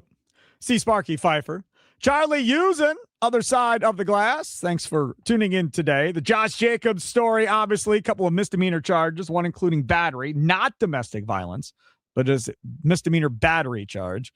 There's also a report from Matt Schneidman of The Athletic that there is apparently video from the garage of him apparently throwing the girl to the floor or to the garage floor. That apparently is where she potentially got hurt. And then he took her phone away from her, so forth. And that's what we've been talking about for the last, 20 minutes, 30 minutes, or whatever the case may be. There's a poll question up on the Dugout YouTube chat if you want to vote there. Also a poll question up on X, both at WI Sports Radio. And the question is simply do you want to keep them? Simple. Do you want them on your roster or do you want to move on? That's all we're looking to see where Packer fans are at this point, because as Charlie brought up, the Terrion Arnold thing got him cut and gone. But isn't there felony charges in the Terrion Arnold thing where there is not in the Josh Jacobs thing? I'd have to go back and double check with that, but I think the Lions cut him before all of that had come out. 8 felony counts. And I think the Lions 4 cut him counts of kidnapping and 4 counts of armed robbery. That's a lot. It's a hell of a lot more than Josh Jacobs. Hell of a lot more. And the Seahawks went and signed him anyhow. So, I mean, that makes sense of why he got cut by the Lions of like, yeah, we got to go. This Packers thing, I don't know. I mean, I'm not saying that Packer fan outrage would dictate what happens to him as far as whether or not the Packers keep him or not. But it's definitely something they're going to have to deal with if there is a bunch of outrage with him throwing her to the ground. You would think there would be, but, until we actually see it happen, who knows? John and Franklin, you're next on Wisconsin Sports Daily. What's up, John? Sparky, feeling a little better about the Brewers than I did yesterday. Thank you, John. See, one game at a time, John. Don't overreact if they lose tonight, because the Miz is pitching. So if they lose with Miz, then everybody's going to lose their mind. So just everybody relax. I feel pretty good. Good now. Hey, I got to be honest. You don't want to be judgmental as a human being, but I'm going to tell you something. We've seen a lot of stuff in this offseason, or hearing about a lot of stuff where a lot of NFL players and coaches are being involved in stuff, and it sure does seem to be, it has the appearance of a lot of special treatment going on, and I'm not down for that. I'm not down for that. As big of a Packer fan as I am, a professional athlete needs to be treated the same as I would be, and I don't think that's what's going on. We all felt something wasn't right when this thing wasn't talked about after it happened. You don't go from like a potential domestic violence arrest to absolutely nothing, and I don't know how it could be a misdemeanor. Well, it was brought up. It was brought up earlier. Lewis on the North Side was on hold and explained the whole thing because they do not have children together. Yeah. They are not married and so forth. Lewis pretty much put it like, if I beat you up, Sparky, it would be the same charge. I got to be honest. I don't like it. I'm not saying I don't like it either, but that explains the domestic violence part. And we're talking from a football standpoint, that is a dramatic difference maker when it comes to penalties from the NFL. If it's domestic violence, penalty is going to be much harsher. Baseline is like 6 games, it looks like. If it's not, and it's just a battery charge, then it has a much better chance of being less than 6 games. However, the video in the NFL and how the NFL treats the video, that could be a huge difference maker as far as how the NFL reacts to this. If there was no video at all, no video evidence, and it's just these charges, I still think he gets 2 or 3 games, and that's it. Now that the video exists, now it may be different. Thanks for the call. I bring you back to, and again, this is way worse, so let's not say Sparky's comparing the two. But when Ray Rice had no video, it's like 2 games. Ray Rice found video by Ray Rice, your NFL career is over, right? So video changes everything, man, because there's no arguing it. What's he going to say? I'm innocent? Dude, Dog, here's the He's not. it's He's going to right sit there and play semantics with his lawyers like they're doing right now. And the NFL is going to have to make a big decision. What's he going to? So I'm assuming the phone phone is damaged.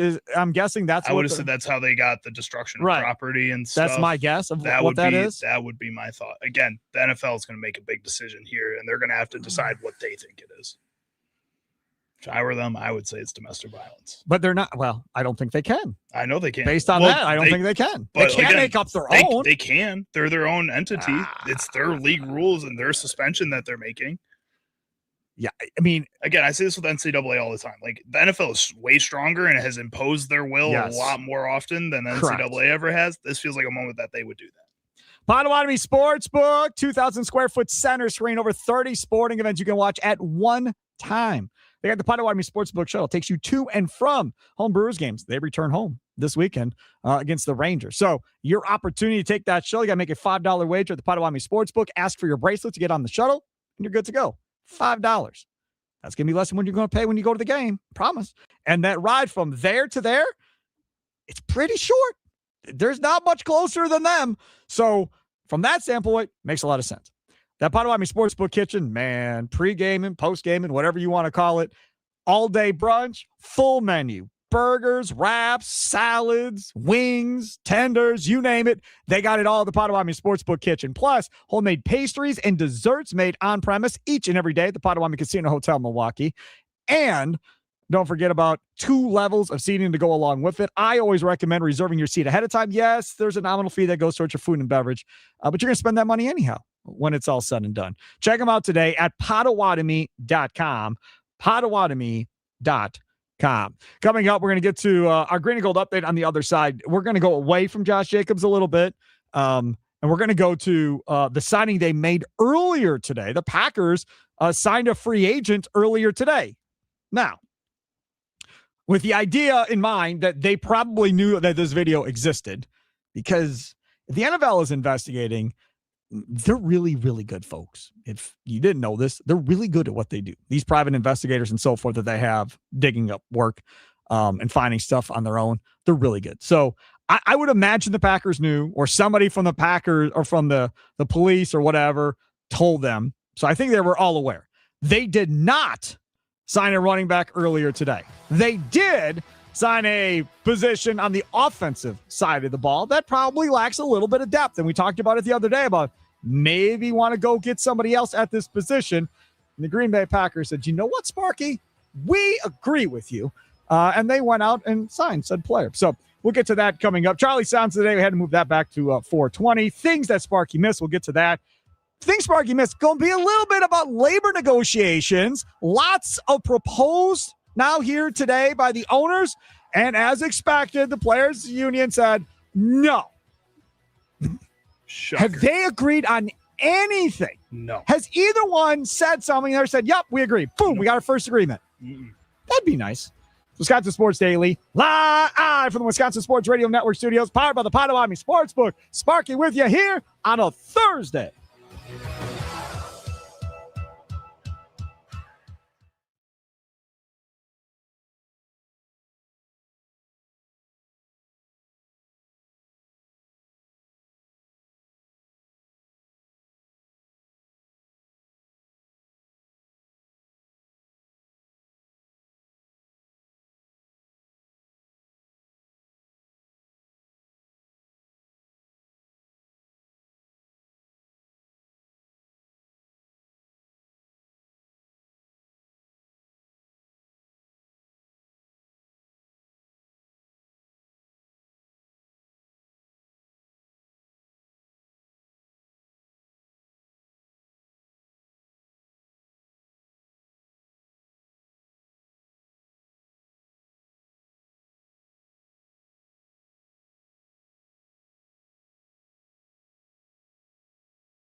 Some shows talk about one team.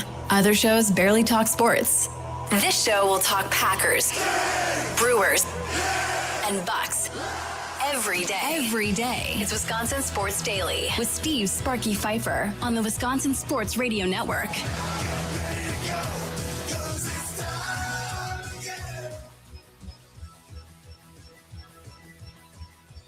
Yeehaw! Welcome in. How y'all doing? Get my cowboy hat on. Do you have a cowboy hat? You should. I feel like you could rock a My cowboy head hat. is massive. Yeah, I feel Do like you have massive-headed any people rock cowboy hats. That's a thing, I think. What? I feel like Troy Aikman rocks a cowboy hat or something. He's got a big head? He's got big hands, big head. Like Conan has a gigantic head. Do we have I any feel like he pictures rocks of a cowboy hat. Conan O'Brien with a Yeah. cowboy hat on? Uh-huh. I don't know. We'll get you a cowboy hat. We'll find out. I'm kind of saying no to the cowboy hat or the cowboy boots idea. I don't know if I want either one of those. But either way, lots to come up here in the 4 o'clock hour. What is this here? Oh, Jacobs. Yeah. So the Josh Jacobs, if you're just tuning in, misdemeanor, battery charges and wrecking property, whatever they want to say it was. And that appears to potentially be the phone when he threw the girl to the ground in the garage and then took the phone. I'm guessing the phone is the property damage. So both misdemeanors. It was clarified that is not domestic violence, however. And then we had Lewis and the rest of Milwaukee, who was on hold, who clarified quickly why it wasn't, because they are not married. They do not have children together, so forth. So therefore, it would be like, Lewis essentially beating me up and getting a battery charge. Same type of deal. So that cleared up the domestic violence part of this. But as Charlie has pointed out, the NFL does their own investigation and they have their own letter of the law as far as how they will penalize. So would the NFL label it domestic violence, even though actual law does not? I cannot imagine they can potentially do that. I think they have to just kind of go. Now, the games, upon Google search earlier, if it's domestic violence, the baseline is 6 games. If it's not domestic violence and just misdemeanors, it could be 2 or 3 games or somewhere in that area. So if the NFL looks at it the same way, then maybe it's 2 or 3 games. The question is really at the end of the day is going to be, how do they react to the video? And does the video get public? I'm assuming the video will be public at some point and somebody will get their hands on it. It will be leaked to TMZ for X amount of dollars from somebody. Somebody eventually is going to leak it. When it gets leaked at that point, and based on the public reaction, that could very well sway what the NFL has from a penalty. And again, not saying it's the same thing, but Ray Rice, no video, 2 games. Video appears, we changed our mind. See ya, you're done.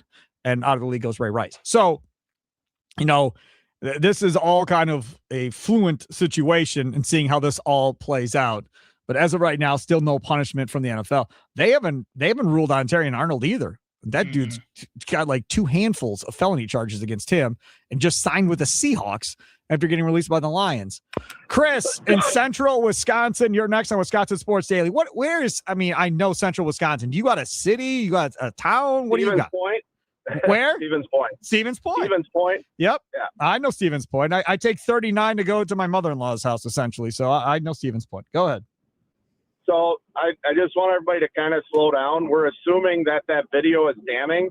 If you recall, when this first happened, Jacob said he had proof that there was nothing wrong. Yep. Maybe misdemeanor battery is actually misdemeanor battery, and we don't know. What if she took his phone and he was going to get it back, and all he did was grab her arm and took his phone and then threw her phone? We don't know anything. No, the video there. No. Is Hold on. Go back. Find that Schneidman tweet. Hold on. I'm going to read you exactly what Matt Schneidman from the Athletic Packers beat writer. He's the one that we're going off of here because he's the one that had the information. I don't know if anybody else has it. Go ahead.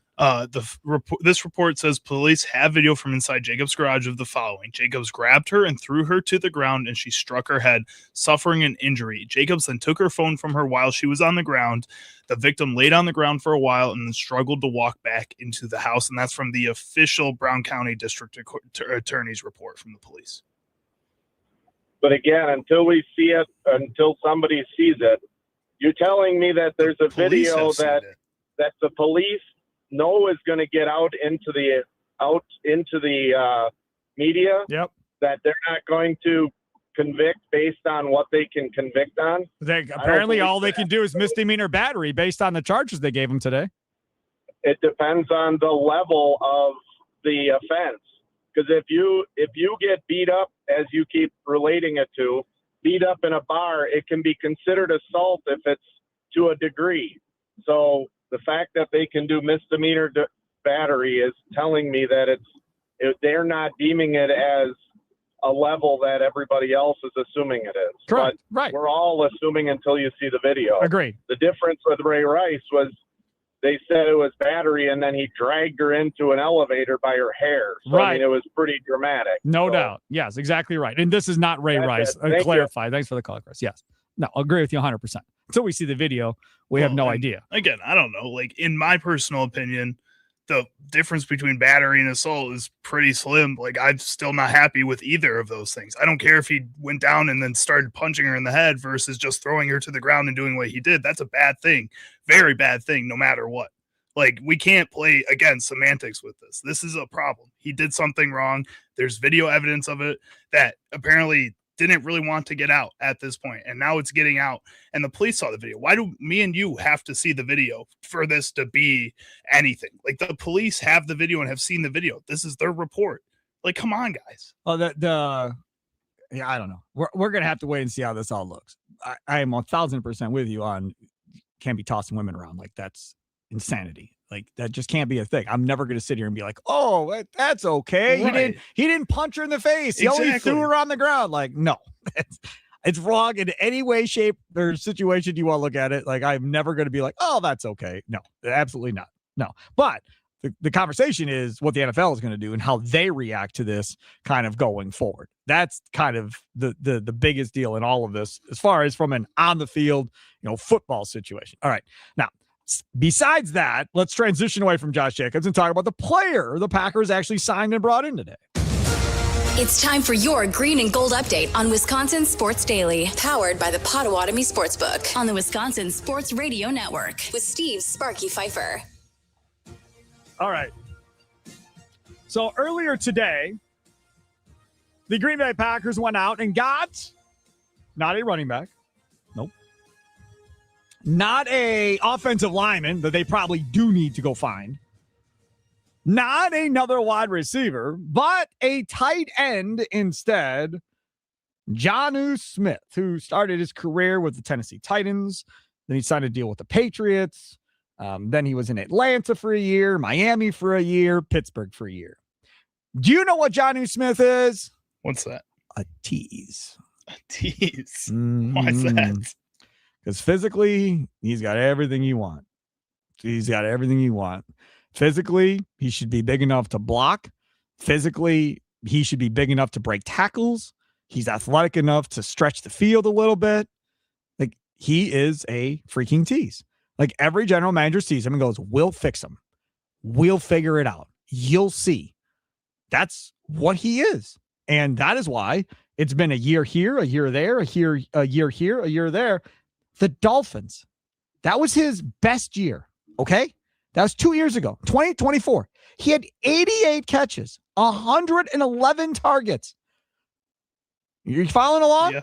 Okay. I'm also thinking about ways I can mix down you talking about him being a team. 17 games he played for them, 884 yards. He averaged 10 yards a catch. He had 8 touchdowns, 57 yards, the longest touchdown that he had. Fumbled the ball twice, lost one of the 2 fumbles that he had. So he had 88 catches, 884 yards.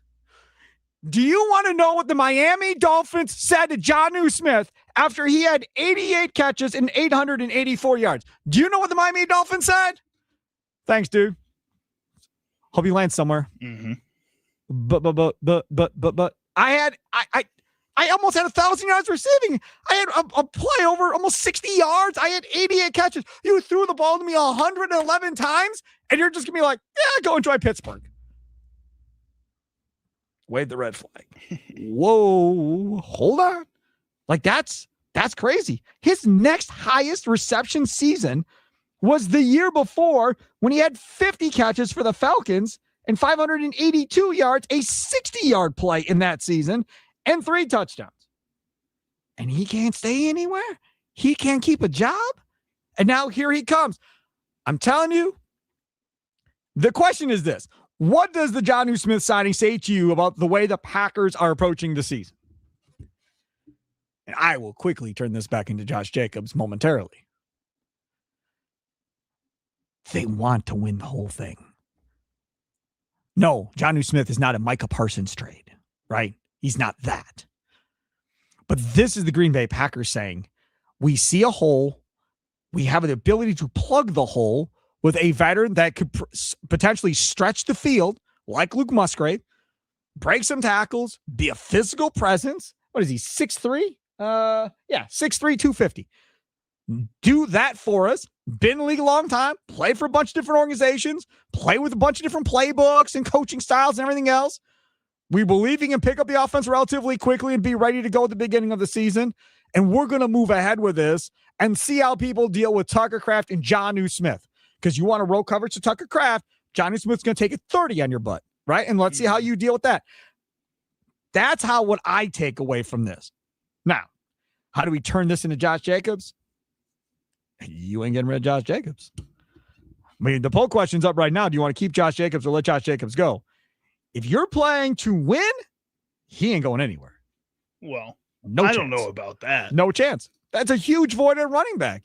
There's no way Yeah, they but move. now you have 1, 2, 3 wide receivers that you have confidence in because you paid 2 of them and drafted one of them with a first-round pick. Golden, Reed, and Watson. Tight end 1 and Tucker Kraft that you are going to pay here hopefully pretty soon before week 1 comes. That would be nice, but we'll see. And then now you just added a tight end 2 that you have a lot of confidence in the passing game, and he gets open a ton. There's been a bunch of stats bounced around with him. Like, you set up a 5 deep in your wide receiver room essentially, and you're saying, you know what, maybe we're preparing for the season to not go with the run game and say we're going heavy on this pass game. We're trusting Jordan Love, who we paid, our offensive line, who looks a lot better in pass protection than the run game right now. And we say, you know what, let's let the pigskin fly and see what we can do. Who's the head coach of this team? Matt LaFleur. Do you see Matt LaFleur letting him wing the ball 40 to 45 times a game, abandoning the way you the just run set game? up the team, you might have to. I'm just telling you, that is not Matt LaFleur. Like, that is the most farthest thing away from what that dude's core principles and beliefs are, to completely come imbalanced and just wing it and throw it all over the field. Now, will that change the perception of a lot of people in this league about Jordan Love if they win 12, 13 games and he's throwing the ball 40 times a game and has huge touchdown numbers and huge yards and all that? It absolutely will. Will that work for the entire season when it starts snowing out and blowing sideways and all that at Lambeau Field once we get to December and January? And let's just say you are a home field advantage team, and now you're trying to play that way in January when it's ice cold out and your receivers can't feel their fingers and everything else. Like, I just don't know. If you were in Atlanta in a dome playing and a majority of your games are in domes and you get home field, you're in the dome, okay, I guess maybe I would consider that as a possibility.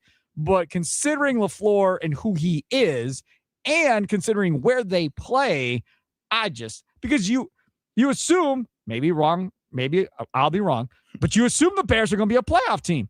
So you got to play them twice a year. Or the Lions or the Vikings. Okay, but the Bears game, October, well, they'll be okay. They'll be able to feel their fingers. Christmas, that's not going to be okay there. And then potentially again in the playoffs, either going there or them coming here. That also is going to be a tough game. Now, who else is here? Philadelphia. That's not going to be warm on the East Coast come that time of the year.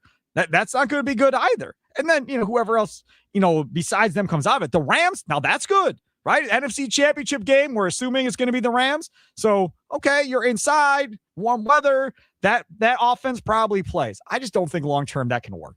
Can you play that way for 4 or 5 weeks until Jacobs comes back from a potential suspension? Yeah, probably in September and early October, you could probably get away with it. And then by the time Jacobs gets his legs and gets going again, you revert back to kind of what you were in December. But in the back of the opponent's minds, they're thinking about what happened in September. Like, hey man, they can go to that at any point. And if they go to that, are we going to be ready? So from that perspective, it works to your advantage because you got them guessing as far as, when are you going to break this out, especially if you're in a dome. Like, then they can really break it out whenever they want. I'm not saying their environment is exactly the same or that Jordan Love is this level of player yet, But Tom Brady did that for a lot of Super Bowl runs with the New England Patriots in an environment where it got cold in December, you're right. late fall, with wide receiver rooms where they just loaded up with 5 guys, including 2 tight end sets, and said, you know, we're going to have 3 to 4 guys in our running back room that can all find ways to be dangerous in different areas of the game.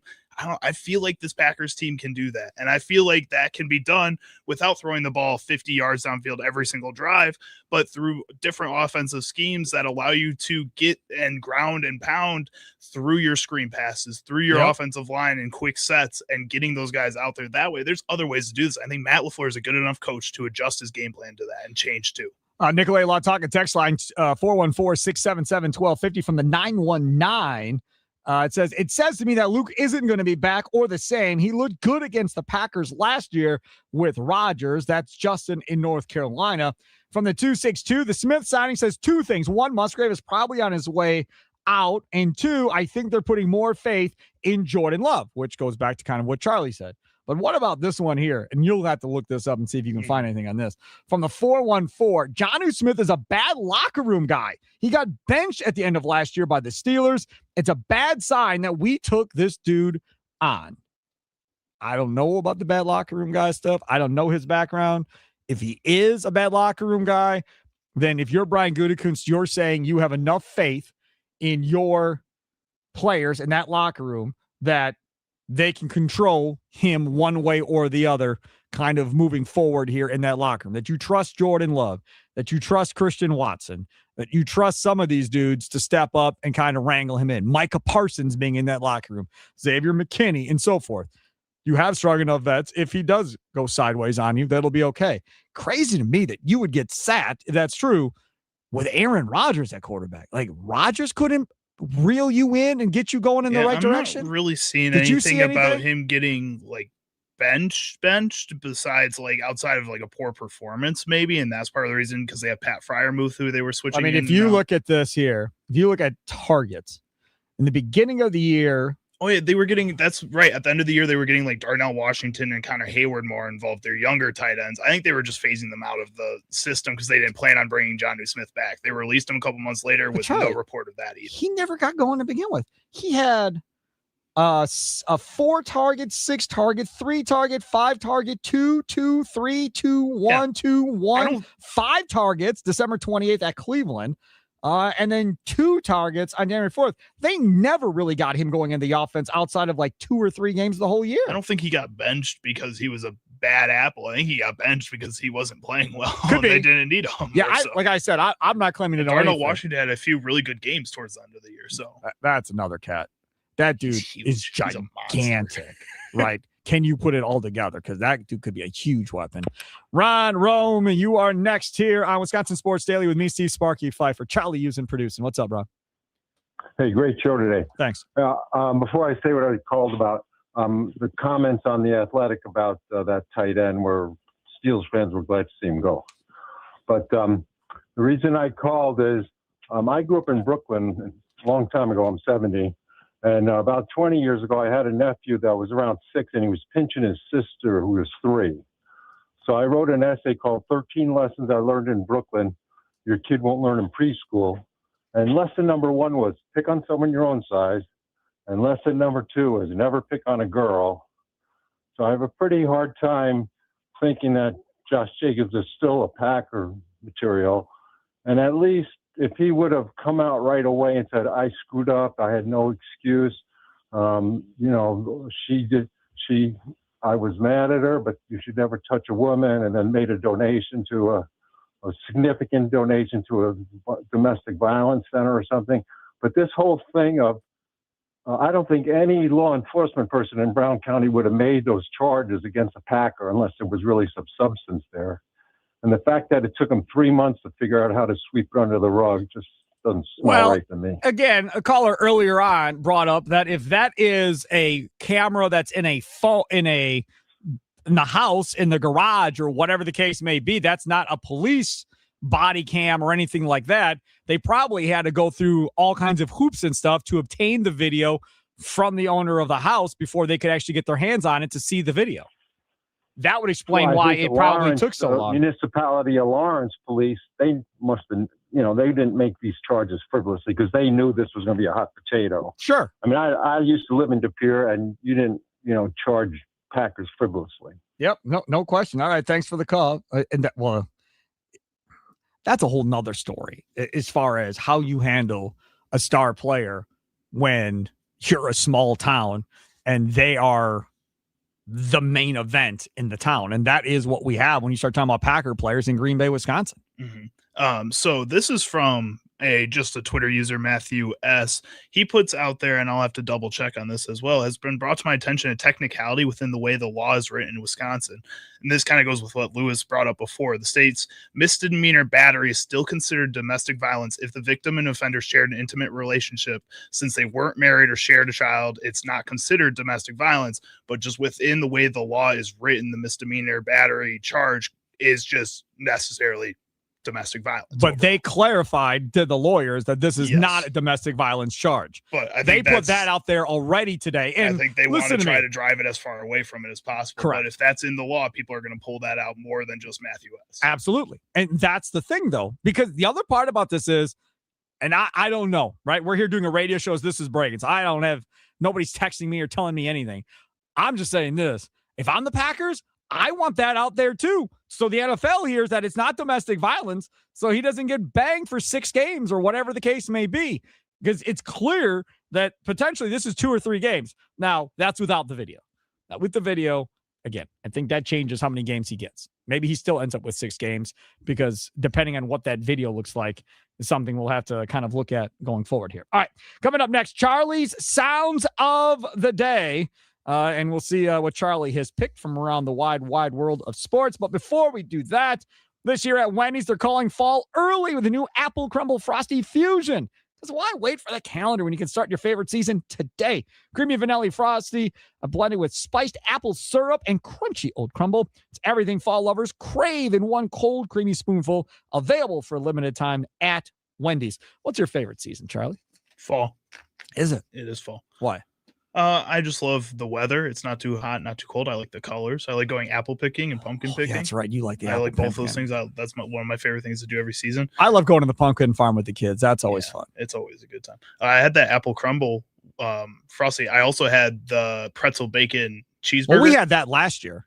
Well, It no, was they have- really good last year. They have it again this year. Yeah, I just read it in the Yeah, last I know. hour. I've been reading it. I know, I'm Yeah. just saying 'Cause I had remember it again. last It's year I really was good. like, I've never had mustard cheese. So then you and I went and had it. You can do it with the chicken sandwich instead.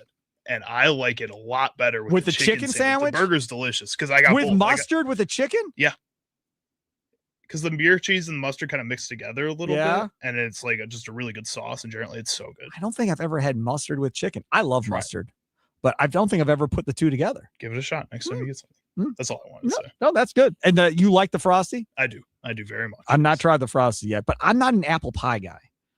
So, not being an apple pie guy, I'm not quite sure I'm going to go down with That's get right. down That's with- when you have to do with vanilla tea. You're not allowed to do it with chocolate. Ooh, in I my bet you opinion, at that's least. probably not great with chocolate. Probably not. That's like the only thing you potentially could have come up with that's not good with chocolate. Yeah, but like I guess maybe I'll try it still, and I'll confirm for you guys. I'll be the taste tester.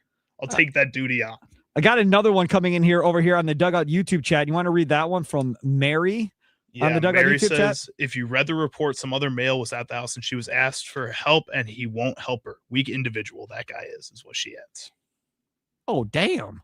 So there was somebody there that could have helped and intervened with Josh Barely Jacobs? Just let it go. Yeah. Charlie Sounds today coming up next. Wisconsin Sports Daily. Live from the Wisconsin Sports Radio Network studios. Powered by the Potawatomi Sportsbook. Sparky here.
Tomorrow, you get to nominate new bumper music for next month.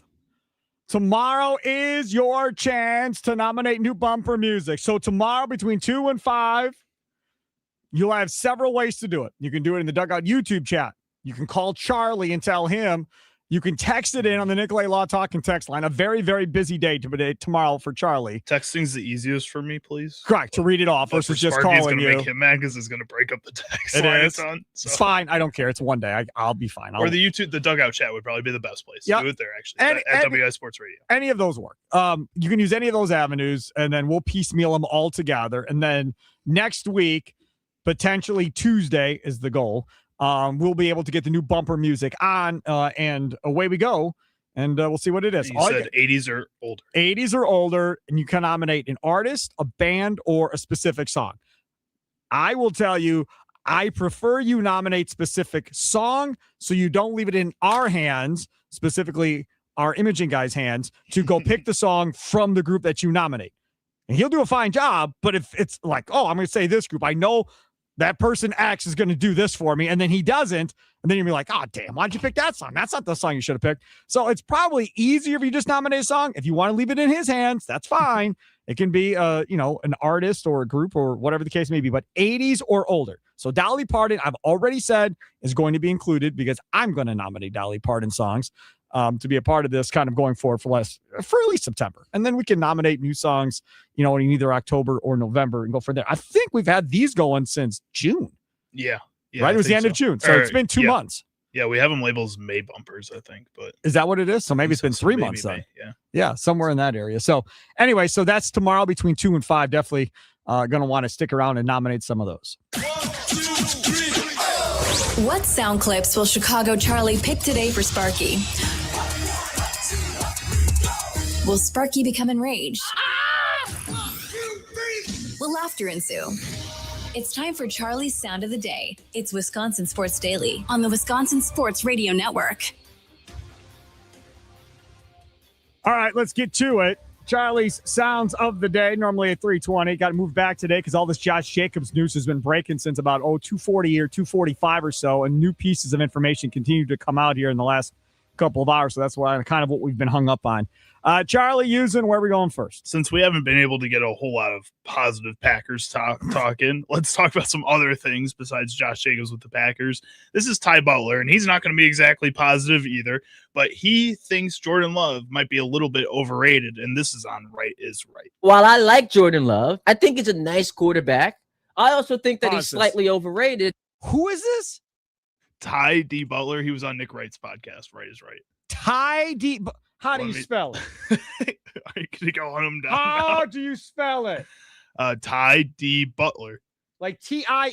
T-Y. T-Y D. Butler. He apparently works for ESPN New York. Content producer and host. A passionate and motivated individual with aspirations of a career in sports broadcasting and journalism. All right, man. I never heard of this guy. He's got like 3,200 followers on Instagram. All right, go ahead. While I like Jordan Love, I think he's a nice quarterback. I also think that he's slightly overrated, and I would like to see him post rookie season win a playoff game before I'm anointing him as some top 7 guy, best in the NFC. Last I saw Jordan Love, that man was blowing an 18-point lead in a playoff game to Caleb Williams. Punt, punt, punt, punt. 4 straight possessions, punting the football away to start the second half. The reason why Chicago was still in position to have their offense explode and Caleb to make all those throws is because you had a chance to put the game away, and you failed to do that. Jordan Love might be slightly overrated. I can't take that dude seriously. I'd love to, but number one, I don't know the dude. This would be like playing something I said in New York for somebody, being like, hey, they went after whoever on the Giants or the Jets. What do you think? And you're like, who the hell? Guy's name's Sparky? I'm supposed to take somebody named Sparky seriously? Listen, he does nothing but scream. I'm not going to take that cat seriously. That's probably happened before. No way. You don't think so? Nobody's playing audio of me anywhere in this country. I bet promise they have you. somewhere. No chance. But this is the thing. If you're going to say you're going to base Jordan Love on postseason wins, and how many postseasons he wins, he gets, and everything else. That's fine. I have no problem with that whatsoever. Just keep that same feeling when you talk about every other quarterback that has played. Because if you have that feeling it's about rings and I want to hear postseason berths, Herbert. That's then what our friend Tommy Wirtz would always compare him to. Then Eli Manning's in the Hall of Fame. Because he's had a bunch of regular seasons that were garbage. But when he got there, they won Super Bowls. So then you're in New York. I'm assuming you think Eli should be in the Hall of Fame, which that's fine. So if that's his basis is I only care about postseason wins. I don't care about touchdowns, interceptions, passer quarterback ratings. I don't care about any of that crap. Just I base my judgment on you based on how good you are in the playoffs. If that's how he does it, I got no problem with it. All right. Moving on. Ty D. Butler. Never heard of him. All right. We know him now, though. Let's stick with maybe not the most positive of clips, but this is former Green Bay Packers. That last one wasn't positive. No. The former Green Bay Packers, Adarius Smith, at his Falcons this is so introductory press depressing. conference. Get a piece of tissue before you play this. Discusses why he This is so suddenly sad. decided to retire last season, Horrible. 5 games in with the Philadelphia Eagles. So I wasn't supposed to retire. Said I wasn't gonna tell this story, but I'm gonna tell it. Yeah, man. Got a phone call from my mom's doctor telling me that she don't have much longer to be on this earth. So I let the team know. Obviously, they wasn't trying to let me leave, but that was the only thing I had left to retire. So I retired. Dealt with that. After losing my mom, I lost my grandma.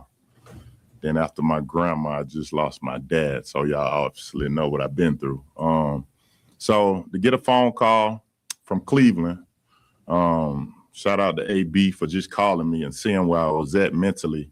He was just asking me that I want to play football again, you know.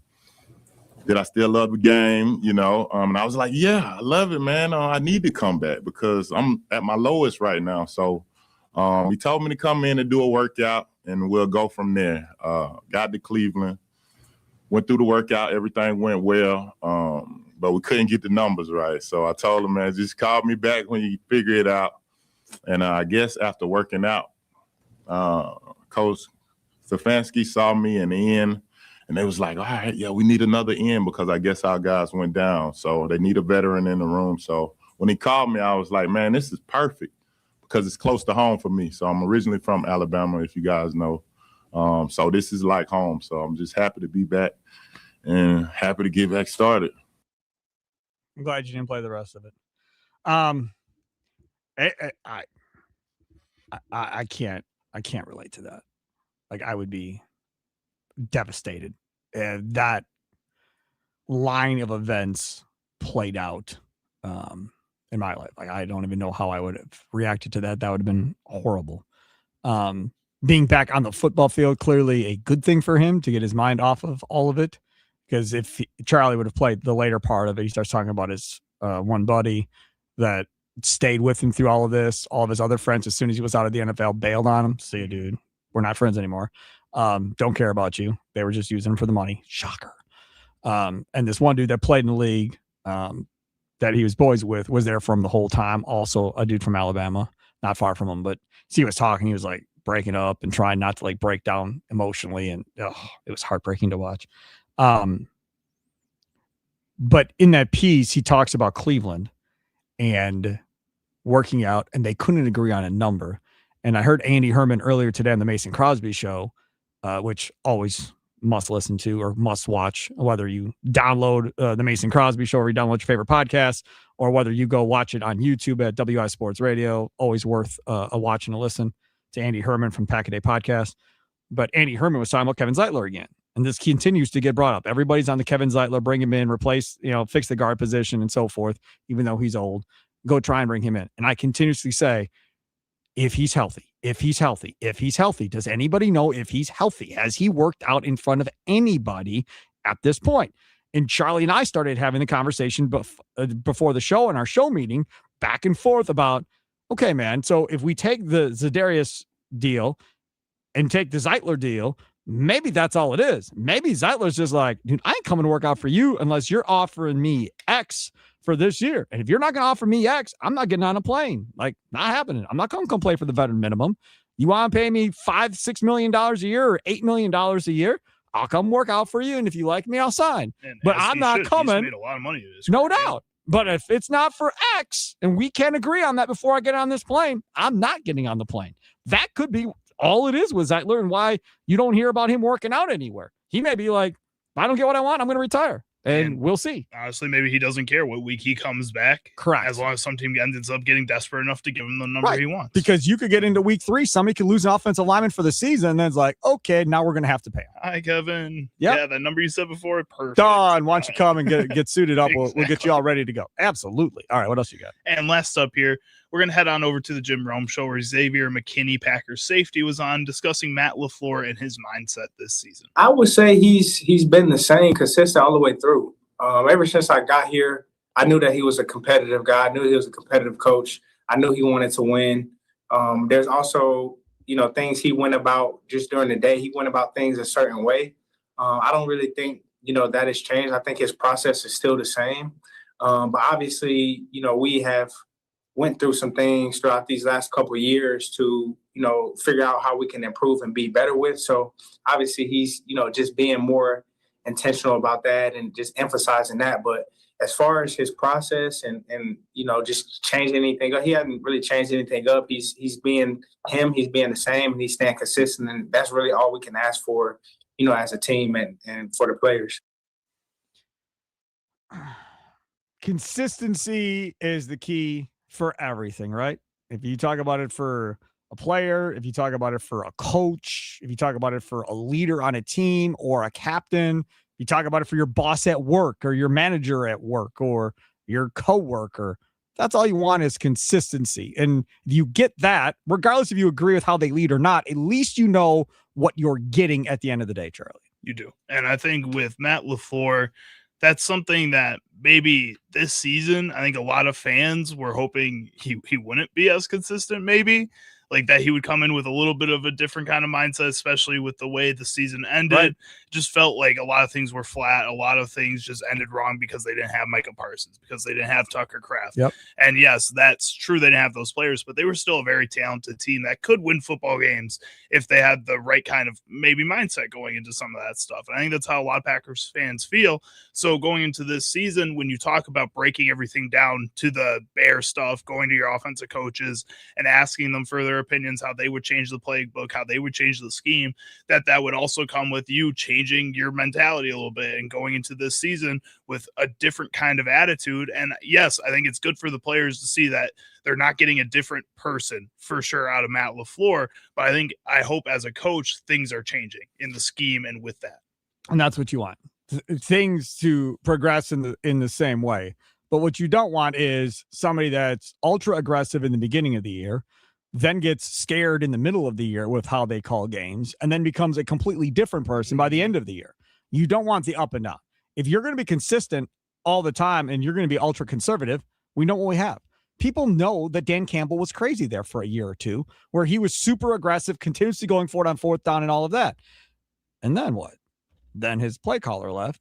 And now all of a sudden, I don't feel as comfortable maybe being ultra aggressive because I don't trust my offense nearly as much as I did when I had Ben Johnson. And we'll see what he does this year with the former Cardinals offensive coordinator as his new offensive coordinator in Detroit. But that's why those guys love him. They know who Dan Campbell is and how he's going to go about his business. That's why the Bears love Ben Johnson. They know who that dude is. They're going to go through it. Pat Murphy, we're going to talk about this on Leadoff Show at 5 o'clock. You can read the quotes from the Journal-Sentinel today about this whole Cooper Pratt situation. That's why these dudes roll with Pat Murphy.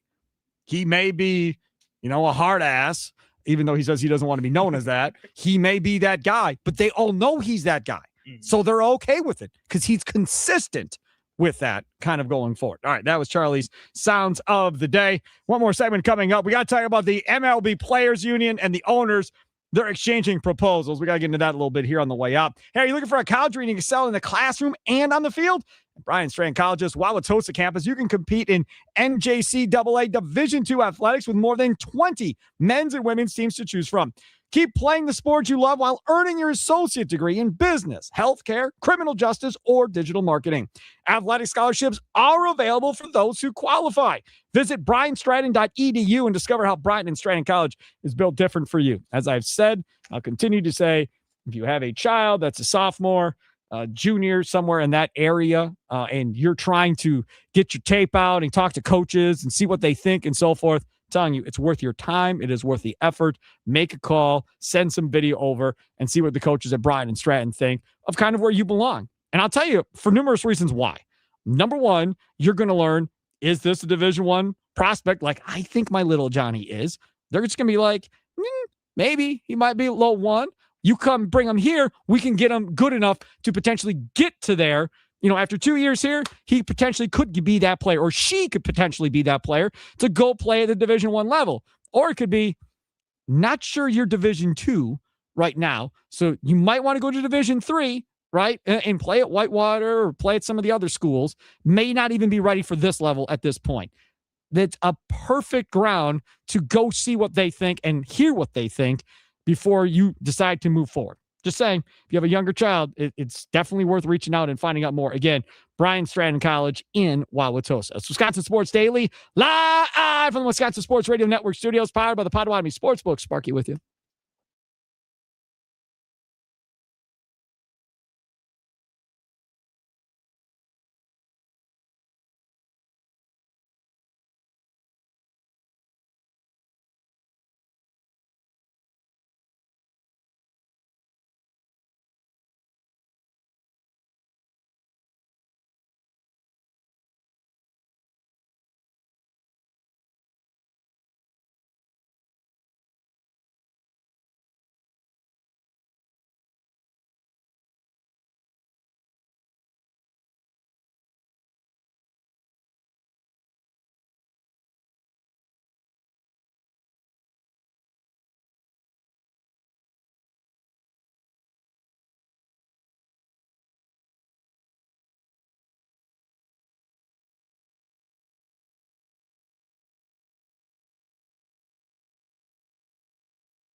Welcome back, Wisconsin Sports Daily.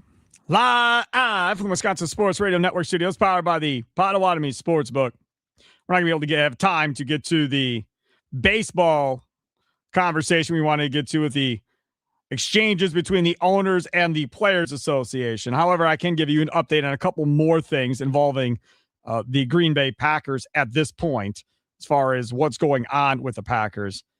Rob Demovsky put out, clearly the Packers are not cutting Jacobs, at least not at this point. Statement from the Packers: we are aware of the charges brought against Josh Jacobs. We will continue to cooperate with the NFL as we work through the process. We will have no further comment at this time. And if you are on social media, I was just looking at X there in the break. Good luck finding somebody that wants to keep him, because everybody that I They're going see to get pressured into it, Yes. whether they want to or not. Like, everybody I'm seeing from a Packer fan standpoint, and obviously we all follow different people, but everybody that I'm seeing on X, a majority of Packer fans I'm seeing are like, cut him, see ya, bye-bye, don't want you, move on. So we'll see. We'll see how Ed Policy and Brian Gutekunst and Matt LaFleur react to that one. Coming up, the lead-off show. And you know what happens when you hit home run for the Brewers? You don't play the next day. So, I wonder who's not in the lineup today. We'll talk about that coming up next on the lead-off show. Live from the Wisconsin Sports Radio Network Studios, powered by the Potawatomi Sportsbook. Stay tuned for that. That's up next.